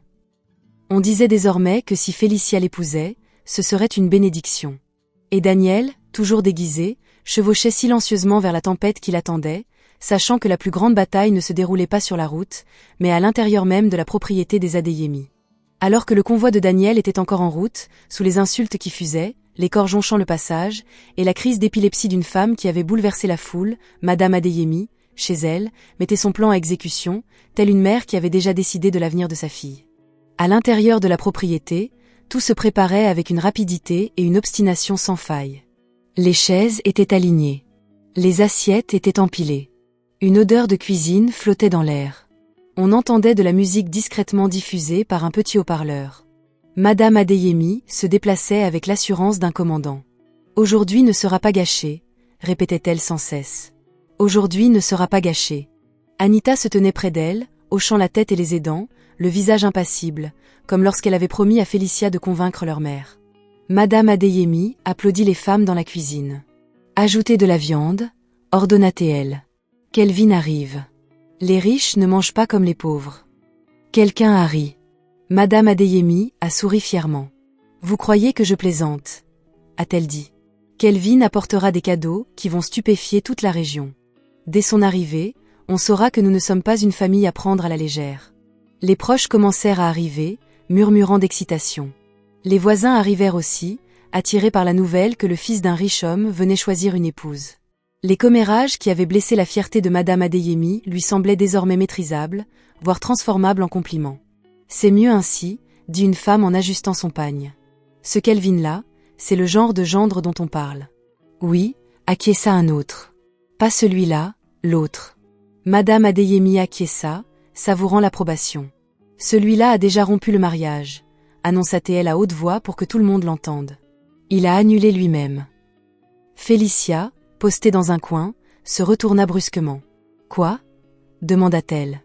Madame Adeyemi ne s'y a même pas. « Daniel a rompu, » répéta-t-elle. « Il ne reviendra plus. » Les yeux de Félicia s'écarquillèrent. « Ce n'est pas vrai, » dit-elle rapidement, la voix tremblante. « Daniel n'est pas comme ça. » Anita intervint aussitôt. « Félicia, » dit-elle d'un ton d'avertissement, « ça suffit, ne nous fais plus honte. » Félicia l'ignora et se tourna vers sa mère. « Maman, laisse-moi l'appeler, » insista-t-elle. « Donne-moi mon téléphone, laisse-moi l'appeler moi-même. » L'expression de Madame Adeyemi changea légèrement, l'espace d'un instant. Puis elle releva le menton, comme une femme qui n'a rien à cacher. « Ton téléphone » répéta-t-elle. « Il a disparu. » Félicia se figea. Comment ça, il a disparu? Madame Adeyemi fit un geste de la main comme si de rien n'était. Je l'ai cassé, dit-elle. Je l'ai cassé. Félicia fixa sa mère, sans comprendre tout de suite. Puis, la signification la frappa de plein fouet et un frisson la parcourut. Tu as cassé mon téléphone? Chuchota-t-elle. Oui, rétorqua Madame Adeyemi. Alors tu ne t'embêtes plus, et tu n'embêtes plus ce mendiant. Félicia sentit sa gorge se serrer, ses yeux s'emplirent de larmes. Maman, pourquoi as-tu fait ça? Demanda-t-elle, la voix brisée. Pourquoi as-tu détruit mon téléphone? Madame Adeyemi ricana. Parce que tu n'as pas de bon sens, répondit-elle. Et il faut bien que quelqu'un en ait dans cette maison. Les mains de Félicia tremblaient. Elle jeta un coup d'œil autour d'elle, les proches qui grignotaient, les voisins qui chuchotaient, Anita qui la surveillait comme une gardienne.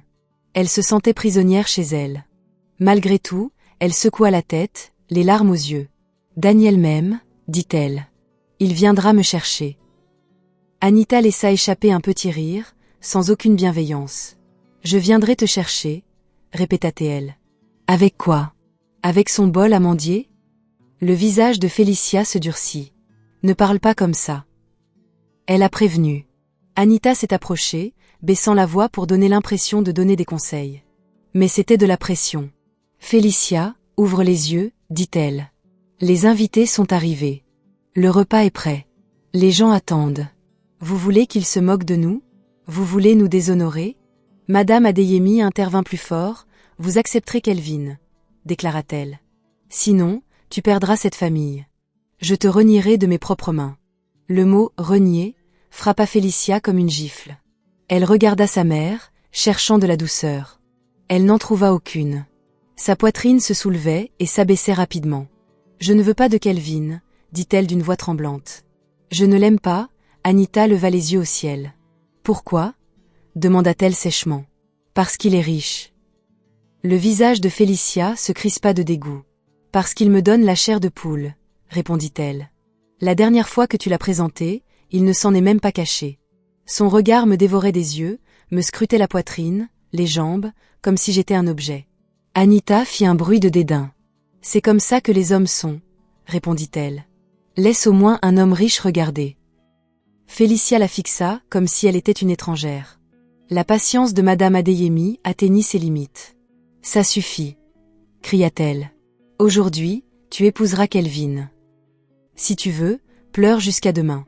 Ça ne changera rien. » Félicia recula lentement. « Non, » dit-elle d'une voix désormais ferme. « Je ne l'épouserai pas », les yeux de Madame Adeyemi s'illuminèrent. « Alors tu ne serviras à rien dans cette vie, » dit-elle avec amertume. « Et tu quitteras ma maison aujourd'hui. » Félicia déglutit difficilement. « Maman, ne me materne pas, » aboya Madame Adeyemi. « Si tu ne coopères pas, tu ne seras plus ma fille. » Le visage d'Anita s'anima.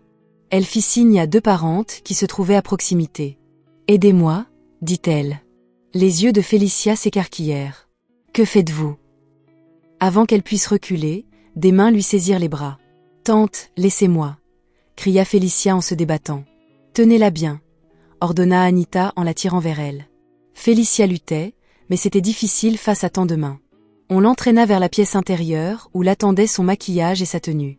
Non pas comme une mariée se préparant avec joie, mais comme une personne contrainte à une vie qu'elle n'avait pas choisie. Dehors, quelqu'un cria « Ils arrivent ». Une nouvelle vague d'excitation parcourut le complexe. Kelvin Ken Bamadel était arrivé.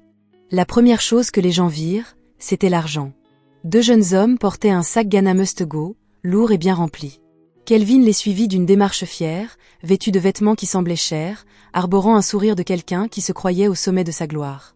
« Bonjour » lança-t-il à haute voix, comme si saluer était un spectacle. Le visage de Madame Adeyemi s'illumina instantanément. « Kelvin, bienvenue, bienvenue. » Kelvin rit et ouvrit les bras comme une célébrité. « Maman » dit-il, s'adressant déjà à sa belle-mère avec assurance.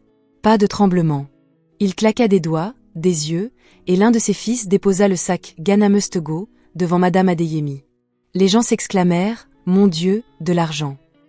Kelvin sourit, « Ce n'est rien, » dit-il. « Juste 1 million de Naira pour saluer ma belle-mère. » Les femmes se mirent aussitôt à le complimenter. « Regardez l'argent. Que Dieu vous bénisse. Voilà un vrai homme. Le sourire de Kelvin s'élargit. Vous n'avez encore rien vu, s'exclama-t-il, fanfaron. Si la route n'était pas si mauvaise, je serais venu avec mes voitures de luxe. Eva et Yann en hélicoptère. Mais vous savez, sur une route de village, mes voitures sont basses. Encore des compliments. Madame Adeyemi exultait de joie.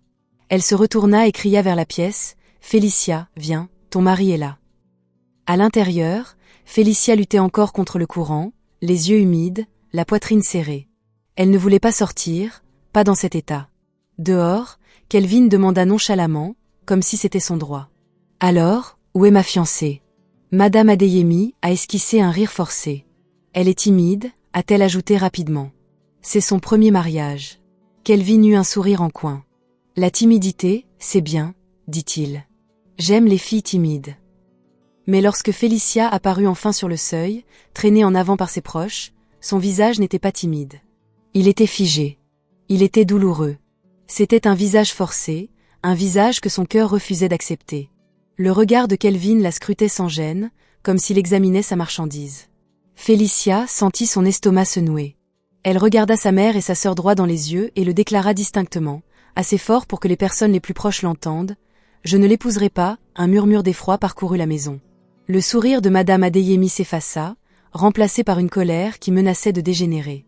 La voix de Félicia tremblait, mais ne se brisa pas, « Je ne l'épouserai pas », répéta-t-elle. Kelvin garda le sourire, mais son regard se durcit. Il n'avait pas l'habitude d'essuyer un refus, surtout devant tout le monde. Il regarda autour de lui, comme s'il s'attendait à ce que quelqu'un la reprenne, lui rappelle qu'elle n'avait pas le droit de choisir. Madame Adeyemi s'avança lentement, sa colère à son comble. « Alors, c'est comme ça que vous voulez me déshonorer ?» demanda-t-elle assez fort pour que tout le monde l'entende, devant mes invités. La poitrine de Félicia se souleva et s'abaissa. « Maman, je n'ai pas choisi Kelvin, » dit-elle. « Je n'ai pas donné mon accord. »« Tu vas accepter ?» rétorqua Madame Adeyemi, « sinon je te punirai ici même, devant tout le monde. » Un silence pesant s'installa. Même les femmes qui avaient fait l'éloge de Kelvin un peu plus tôt se turent. Les gens se remuèrent sur leurs sièges, sentant que la situation allait dégénérer. Madame Adeyemi leva brusquement la main. « Qu'on l'amène » ordonna-t-elle. « Puisqu'elle se comporte comme si elle n'avait reçu aucune éducation, je vais la corriger en public. » Félicia recula instinctivement. « Maman, s'il te plaît.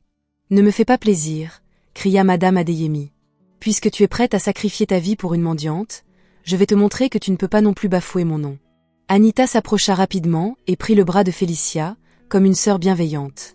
Sa voix devint basse, douce comme un poison. « Félicia, » murmura-t-elle, « m'écoutais. Si tu acceptes d'épouser Kelvin maintenant, je t'aiderai à supplier maman. Je la persuaderai.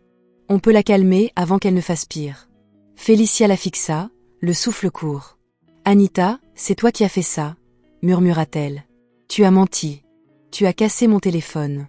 Tu as appelé Daniel. » Le visage d'Anita resta impassible.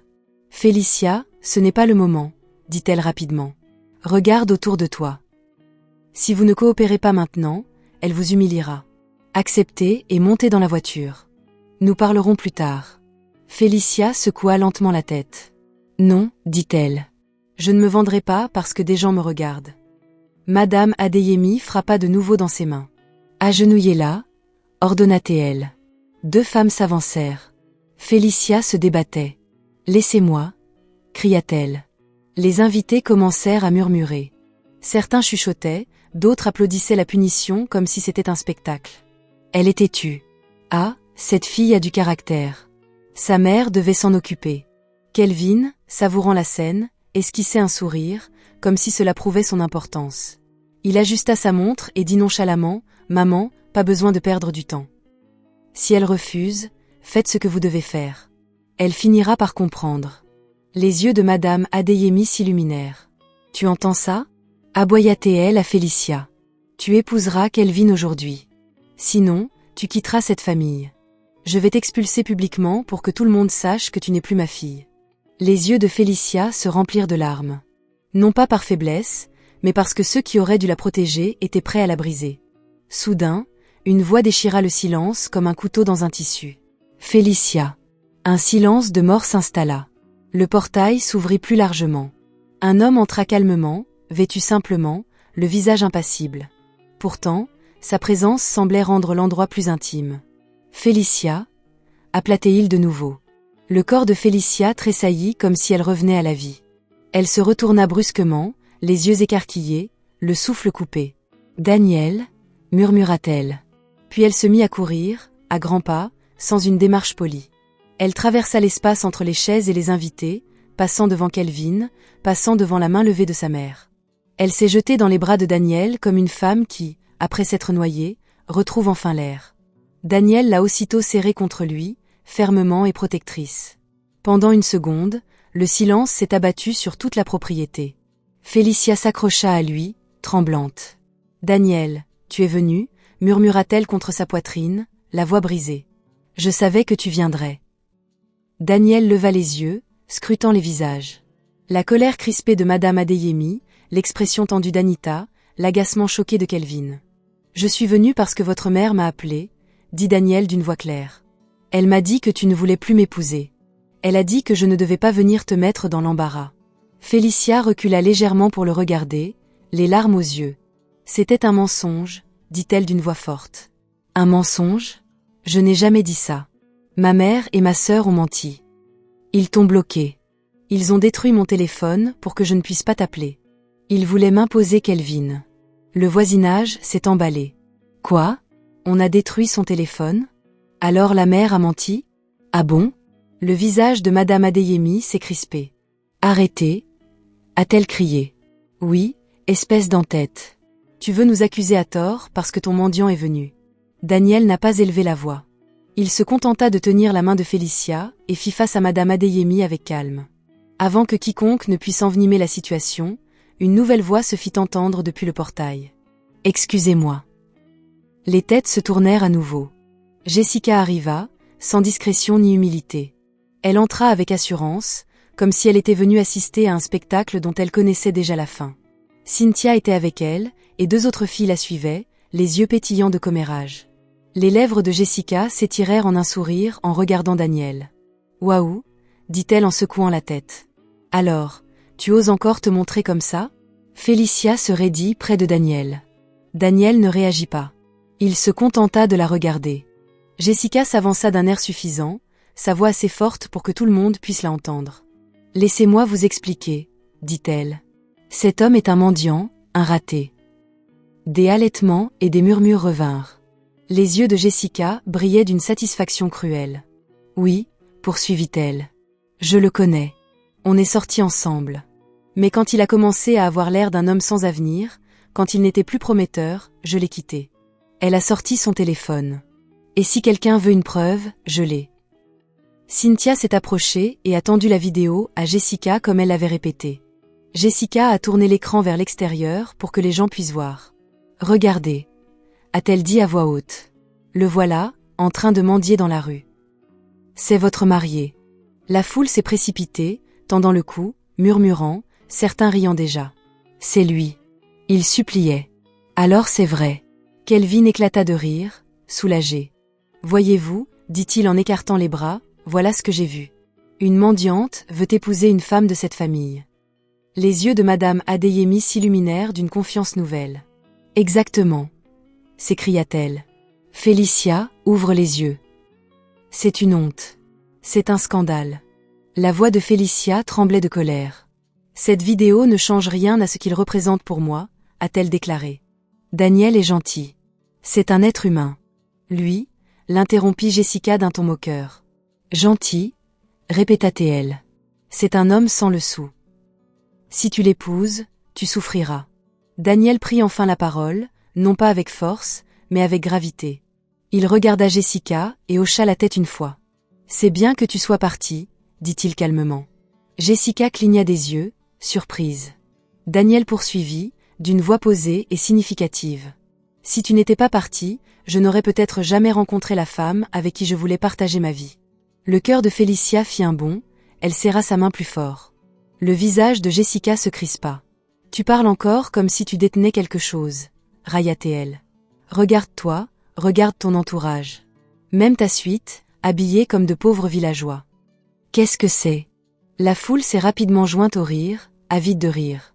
Regardez ces gens, comme des fermiers. Ils ont probablement emprunté ces voitures. Peut-être avait-il utilisé l'argent de Félicia pour les louer. Oui, l'argent du mendiant. Kelvin s'avança, le torse bombé, savourant l'instant.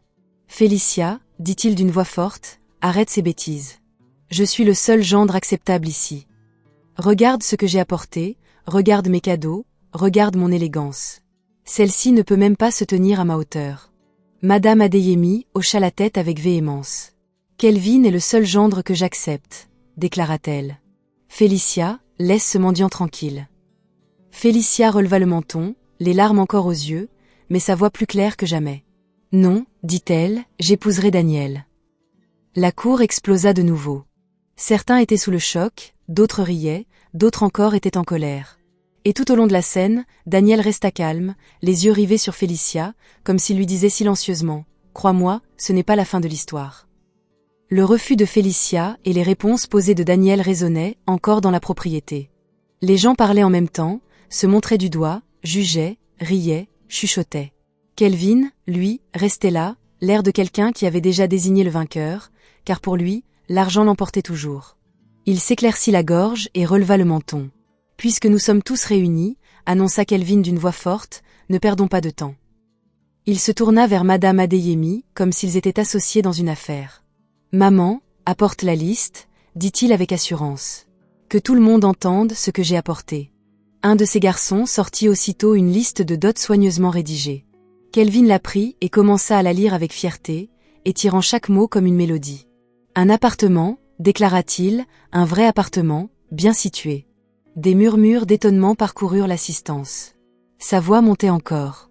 Du cash, beaucoup de cash, de quoi régler chaque présentation, chaque cérémonie, chaque petite demande. La foule a explosé de joie. « Ah, voilà un vrai homme. Vois mon mari. » Félicia, ouvre les yeux. La poitrine de Madame Adeyemi se gonfla. Elle regarda autour d'elle comme une femme qui venait de remporter une victoire. Anita applaudit et sourit. Même Cynthia et Jessica souriaient en coin, comme si c'était le moment qu'elles attendaient. Kelvin plia la liste d'un geste théâtral et se tourna vers Daniel. « Monsieur le marié mendiant, où est votre propre liste ?» demanda-t-il. La foule se pencha en avant. Madame Adeyemi s'avança brusquement. « Oui, aboya-t-elle, apportez votre dot. Montrez-nous ce que vous avez. » Daniel ne broncha pas. Il hocha simplement la tête et fit un signe discret. Son assistant s'avança et lui tendit une enveloppe vierge. Daniel l'ouvrit calmement et en sortit sa propre liste. Pas de drame, pas de cri, juste un simple document. Traditionnel, modeste, presque désuet. Il le lut à voix haute et distinctement. Du bétail, des vivres, des produits ménagers de première nécessité, une somme d'argent raisonnable. Une liste qui disait « Je viens dans le respect, pas dans le bruit ». Pendant 2 secondes, il y eut un silence. Alors quelqu'un a ri. Puis une autre personne a ri plus fort. Et soudain, la cour s'est remplie de moqueries. C'est tout? C'est une blague? Ah, alors c'est la dot des mendiants. Le visage de Madame Adeyemi se crispa comme si elle avait goûté du piment. Vous voulez marier ma fille avec ça? Hurla-t-elle en secouant le papier comme si c'était une insulte personnelle. Après l'avoir élevée? Après avoir tant souffert? Tu veux utiliser des chèvres, du riz et quelques sous pour subvenir aux besoins de ma fille? La voix de Daniel restait calme. Maman, dit-il, les biens matériels ne sont que le fondement. Ce qui compte le plus, c'est l'amour, l'attention et la façon dont 2 personnes se traitent. Kelvin lui a ri au nez. L'amour, répéta-t-il. L'amour n'achète pas de terre. L'amour n'achète pas de voiture. L'amour n'achète pas d'appartement. Félicia serra plus fort la main de Daniel et parla d'un ton ferme. Ça m'est égal, dit-elle. Je suis prête à évoluer avec lui. Je n'ai pas besoin qu'un homme achète ma vie à ma place. J'ai besoin d'un homme qui me soutienne. Cette simple déclaration a surpris certains, mais Kelvin a vite fait taire les critiques par sa voix. D'accord, a-t-il dit en applaudissant une fois. Faisons comme ça, puisque vous aimez tant parler d'amour et d'humilité. Il s'avança, le regard perçant. Ma voiture de mariage coûte cher. Mon convoi à l'extérieur est bien réel. Si vous pouvez amener un vrai convoi maintenant, de vraies voitures, pas des engins empruntés, alors je partirai. La foule a applaudi, persuadée que c'était le coup de grâce. Oui, dites-le lui. Qu'il l'apporte. Où verra-t-il le convoi? Kelvin désigna les amis de Daniel, ces hommes vêtus simplement, qui se tenaient immobiles. Regardez-les, Rayat et il. Même son entourage a l'air d'être venu emprunter une chaise. Ils se prennent pour des grands. Un des amis de Daniel, un homme de grande taille au regard calme, s'avança. Sa voix était polie, mais empreinte d'une force tranquille. « Monsieur le Président, dit-il respectueusement à Daniel. Puis-je leur montrer ce dont nous sommes capables ?» Le silence retomba sur le complexe. Les gens se retournèrent. « Laissez-moi vous montrer à quoi ressemble le pouvoir des entreprises. » Le complexe bourdonna de nouveau. Kelvin releva le menton, comme si la victoire était de retour. Mais Félicia, encore sous le choc, resta immobile. Oui, elle était sous le choc de tout ce qui se passait. Ses mains tremblaient légèrement. Mais elle est restée debout. Car même maintenant, la seule chose dont elle était sûre, c'était ceci. Elle avait choisi Daniel alors qu'elle le croyait insignifiant. Et il refusait de laisser la peur la faire renier ce choix. « Je ne soutiens pas l'injustice », déclara Félicia d'une voix claire. « Je ne manque de respect à personne, je dis simplement ce qui est juste. » Samson rit sans joie. « D'accord, » répéta-t-il. « Vous m'apprenez quelque chose, n'est-ce pas ?» Félicia déglutit, puis poursuivit. « Dream Chasing Group a des règles, dit-elle, des règles justes. C'est pourquoi je souhaitais y travailler. Je n'ai jamais rencontré le président, mais je sais que l'entreprise est réputée pour son impartialité. On dit du président qu'il est intègre. Il ne tolérerait jamais la corruption ni l'intimidation. » Le visage de Samson se durcit. « Alors, parce que tu as entendu des histoires, tu te permets de parler comme ça. » Félicia releva le menton. « Je dis que je ne me soumettrai pas à la corruption, » répliqua-t-elle. « Licenciez-moi si vous voulez, mais je ne mentirai pas de soudain. » Madame Adeyemi se précipita en avant, la panique remplaçant sa fierté. « Monsieur, je vous en prie, » supplia-t-elle Samson. « Elle est jeune, elle ne comprend pas. Je vous en prie, ne gâchez pas son travail. » Félicia se retourna brusquement. « Maman, ne le supplie pas, » dit-elle d'une voix tendue. « Je n'ai rien fait de mal. » Samson leva la main, savourant son pouvoir. « Je vais te renvoyer publiquement, » déclara-t-il, pour que tout le monde en tire une leçon. Il sortit son téléphone comme s'il allait passer un appel. C'est alors que Daniel s'est enfin avancé. Sans précipitation, sans cri. Juste un pas, calme et maîtrisé. Comment osez-vous la renvoyer ? Les mots étaient prononcés à voix basse, mais ils ont frappé comme une gifle. Samson s'est arrêté net. Le camp s'est figé. Même le visage de Kelvin se figea.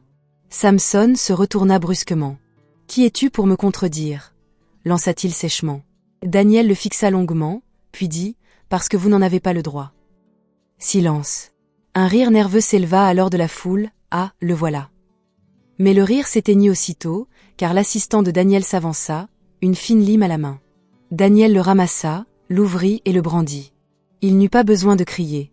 Il n'eut pas besoin de supplier qui que ce soit de le croire. Il a simplement présenté des preuves irréfutables, documents, autorisation, sceau de l'entreprise, vérification d'identité et un profil conforme à ce que tous les acteurs du monde des affaires connaissaient déjà.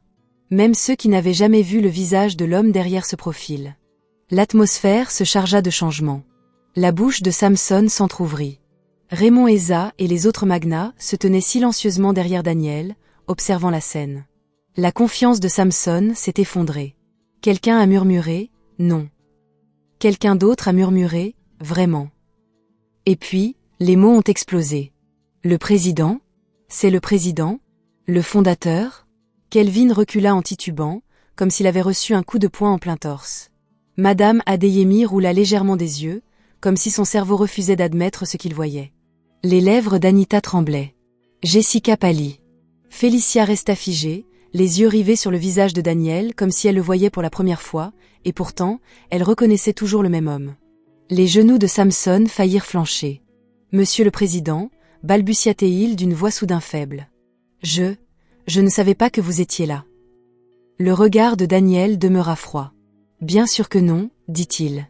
Car si tu le savais, tu ne te comporterais pas comme un roi parmi son personnel. » Samson déglutit difficilement. « J'essayais simplement de protéger la réputation de l'entreprise. » Daniel l'interrompit. « Tu protèges l'entreprise en maltraitant les employés, en les menaçant de licenciement, comme s'il s'agissait de nourriture que tu partages ?»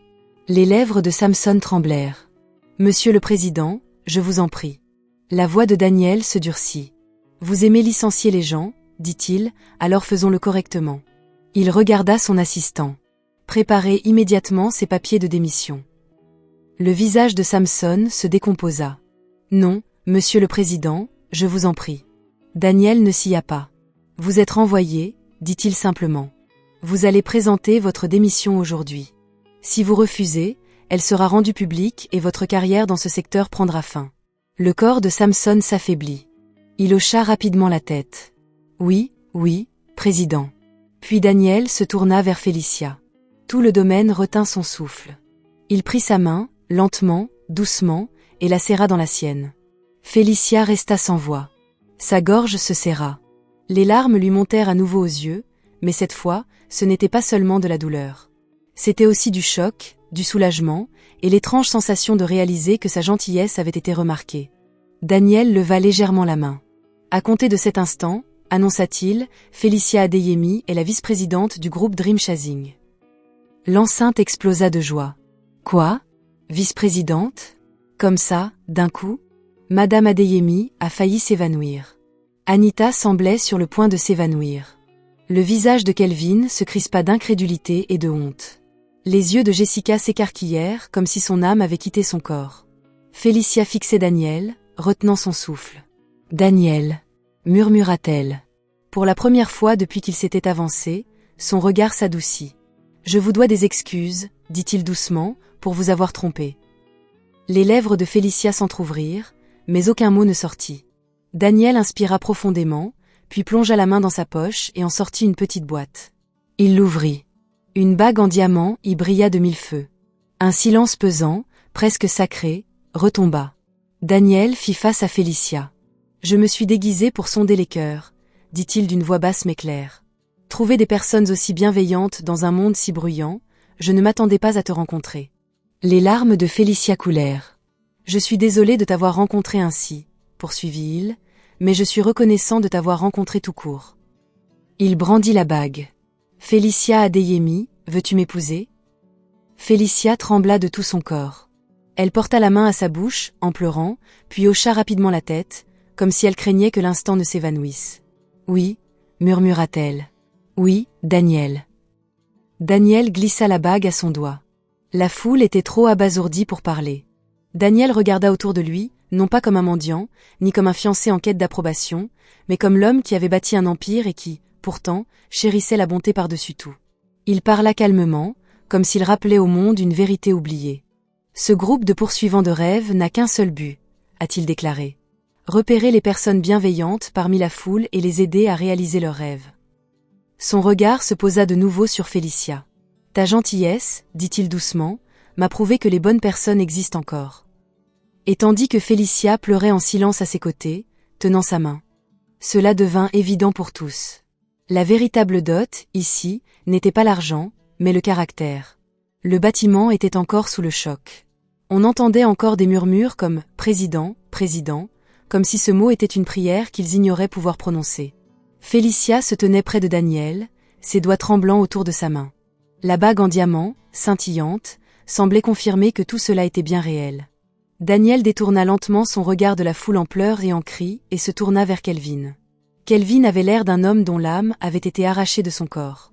L'arrogance qui l'avait accompagné jusqu'ici s'était fissurée, mais il s'accrochait encore à sa fierté comme un noyé à une planche. La voix de Daniel était calme. « Kelvin, dit-il, tu es venu ici aujourd'hui avec une grande détermination. » Kelvin serra les mâchoires. « Président ou pas, tenta-t-il, vous ne pouvez pas, Daniel le coupa net d'une phrase. Tu as tenté de t'emparer d'une épouse comme d'une propriété. » Le silence retomba dans la foule. Le regard de Daniel se porta sur le chef Barmadal, le père de Kelvin, arrivé plutôt en hurlant des ordres, se comportant comme s'il était le maître du village et de tous ses habitants. « Toi, dit Daniel d'une voix posée, tu as élevé un fils en lui faisant croire que l'argent excuse l'anarchie. » Le chef Barmadal tenta de parler, mais les mots restèrent coincés dans sa gorge lorsqu'un autre bruit parvint dans l'enceinte. Des sirènes. Au début, on crut qu'il s'agissait simplement d'autres voitures du convoi. Puis les sirènes se firent plus fortes et un véhicule de police arriva, suivi de deux autres. Des hommes en uniforme en descendirent, leurs visages étaient fermés, leur attitude grave. Les murmures s'élevèrent comme le vent. Qu'est-ce que c'est que ça? La police? Pourquoi la police? Un agent s'avança, un dossier à la main. Il jeta un coup d'œil autour de lui, puis fixa Kelvin du regard. Kelvin Barmadal, appela l'agent, vous êtes en état d'arrestation. Le bâtiment explosa. Les yeux de Kelvin s'écarquillèrent. Quelle absurdité! Une arrestation pourquoi? Pour fraude, répondit l'agent sans ambages, et blanchiment d'argent. Le chef Barmadal s'avança en titubant. Vous êtes fou?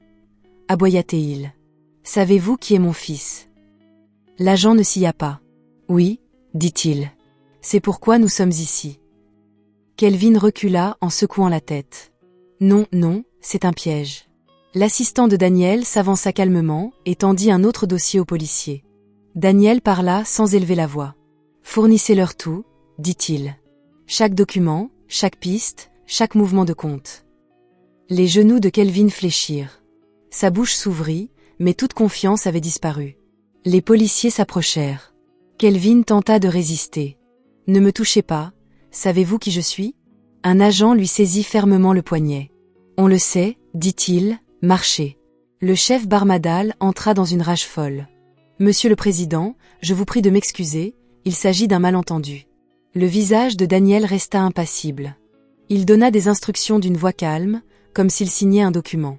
Il a déclaré que les activités commerciales du chef de bloc Barmadal devaient être écartées du secteur. Il a demandé qu'on les exclue et qu'on fournisse toutes les preuves à la brigade financière. Les mots résonnèrent comme un jugement. Les hommes de Kelvin, qui l'accompagnaient, se dispersèrent comme des rats. Les invités qui le louaient auparavant se mirent soudain à regarder leur téléphone et firent semblant de ne pas le connaître. Et Kelvin fut emmené, les épaules affaissées, le visage exsangue. Arrivé au milieu de l'enceinte, il se retourna une fois, les yeux brûlants d'humiliation. Mais la foule ne le plaignit pas après ce qu'elle avait vu, pas après la façon dont il avait tenté de forcer Félicia. Madame Adeyemi resta figée. La bouche ouverte, aucun son ne sortit. Les yeux d'Anita, grands ouverts, étaient vifs et calculateurs, cherchant déjà une nouvelle stratégie. Le choc initial, une fois dissipé, se transforma en autre chose, la cupidité.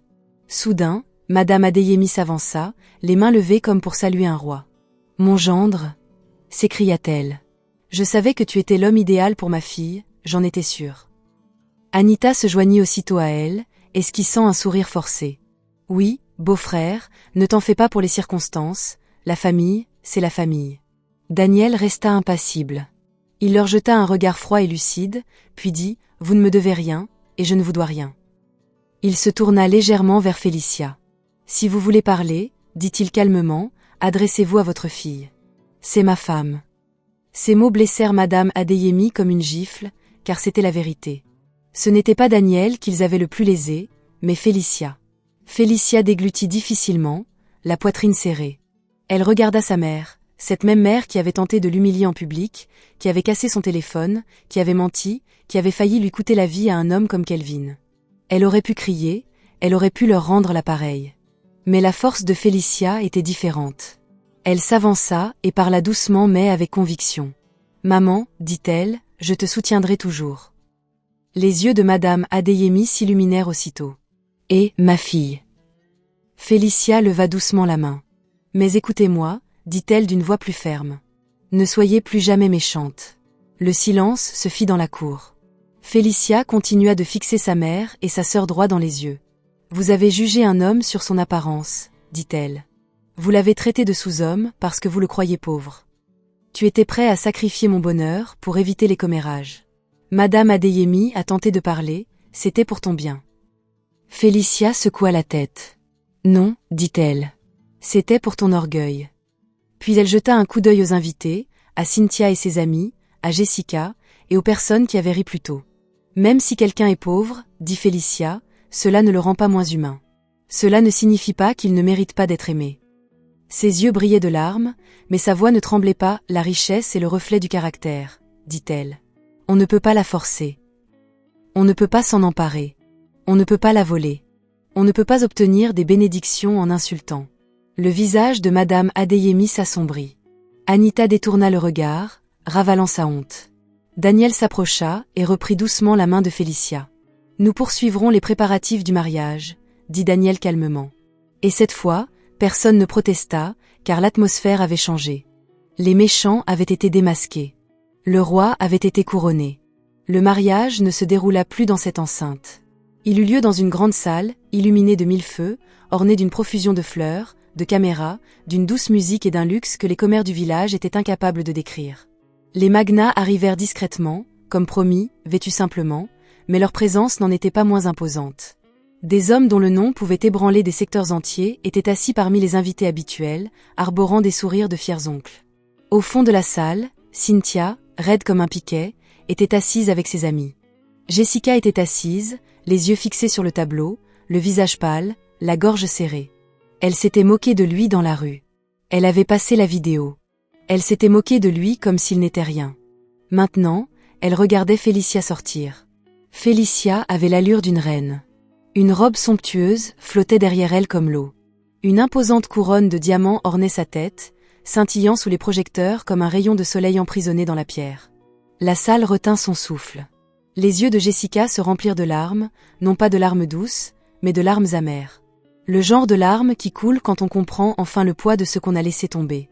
Félicia marchait lentement, gracieuse, les yeux brillants, les mains assurées. Daniel, vêtu d'un costume impeccable, se tenait devant lui, la regardant comme s'il n'arrivait toujours pas à croire que le monde lui avait offert une personne aussi pure. Lorsqu'elle le rejoignit, il lui prit les mains. Et il parla, d'une voix simple, sincère et profonde. « J'ai mis le monde à l'épreuve, » dit Daniel, sa voix résonnant dans le couloir. « Et le monde a failli à bien des égards, mais toi, tu as réussi. » Les larmes de Félicia coulèrent de nouveau. Daniel sourit doucement. « Tu m'aimais alors que tu pensais que je ne valais rien, » dit-il. « Alors maintenant, je te donne tout ce que j'ai, sans hésiter. » Ils ont échangé leurs vœux. La foule a applaudi, pleuré et acclamé. Baiser, baiser, baiser. Le chant s'amplifia jusqu'à ce que toute la salle le réclame. Daniel et Félicia échangèrent un regard, comme deux personnes se remémorant chaque insulte, chaque épreuve, chaque instant qui les avait menés là. Puis Daniel l'attira contre lui et l'embrassa, un baiser profond. Un vrai baiser, plein d'amour, plein de victoire, plein de ce sentiment d'avoir réussi. La salle a explosé de joie. Et au fond de la salle, Cynthia ravalait ses regrets comme un remède amer. Jessica porta la main à sa bouche et pleura de plus belle, car elle comprenait désormais. Certaines portes ne se rouvrent pas. La voix de Daniel s'éleva une dernière fois, non pas pour annoncer une nouvelle, mais plutôt comme une leçon. Ceux qui courent après l'argent passent souvent à côté de l'essentiel, dit-il, car l'argent ne reconnaît pas la méchanceté des cœurs. Il regarda Félicia, puis la foule. La bonté, dit-il, est la véritable richesse, et chacun le savait. Félicia n'a pas conquis Daniel par appât du gain. Elle l'a conquis en privilégiant l'intégrité alors qu'elle semblait n'y gagner rien, et c'est pourquoi elle a obtenu le meilleur homme et une fin heureuse.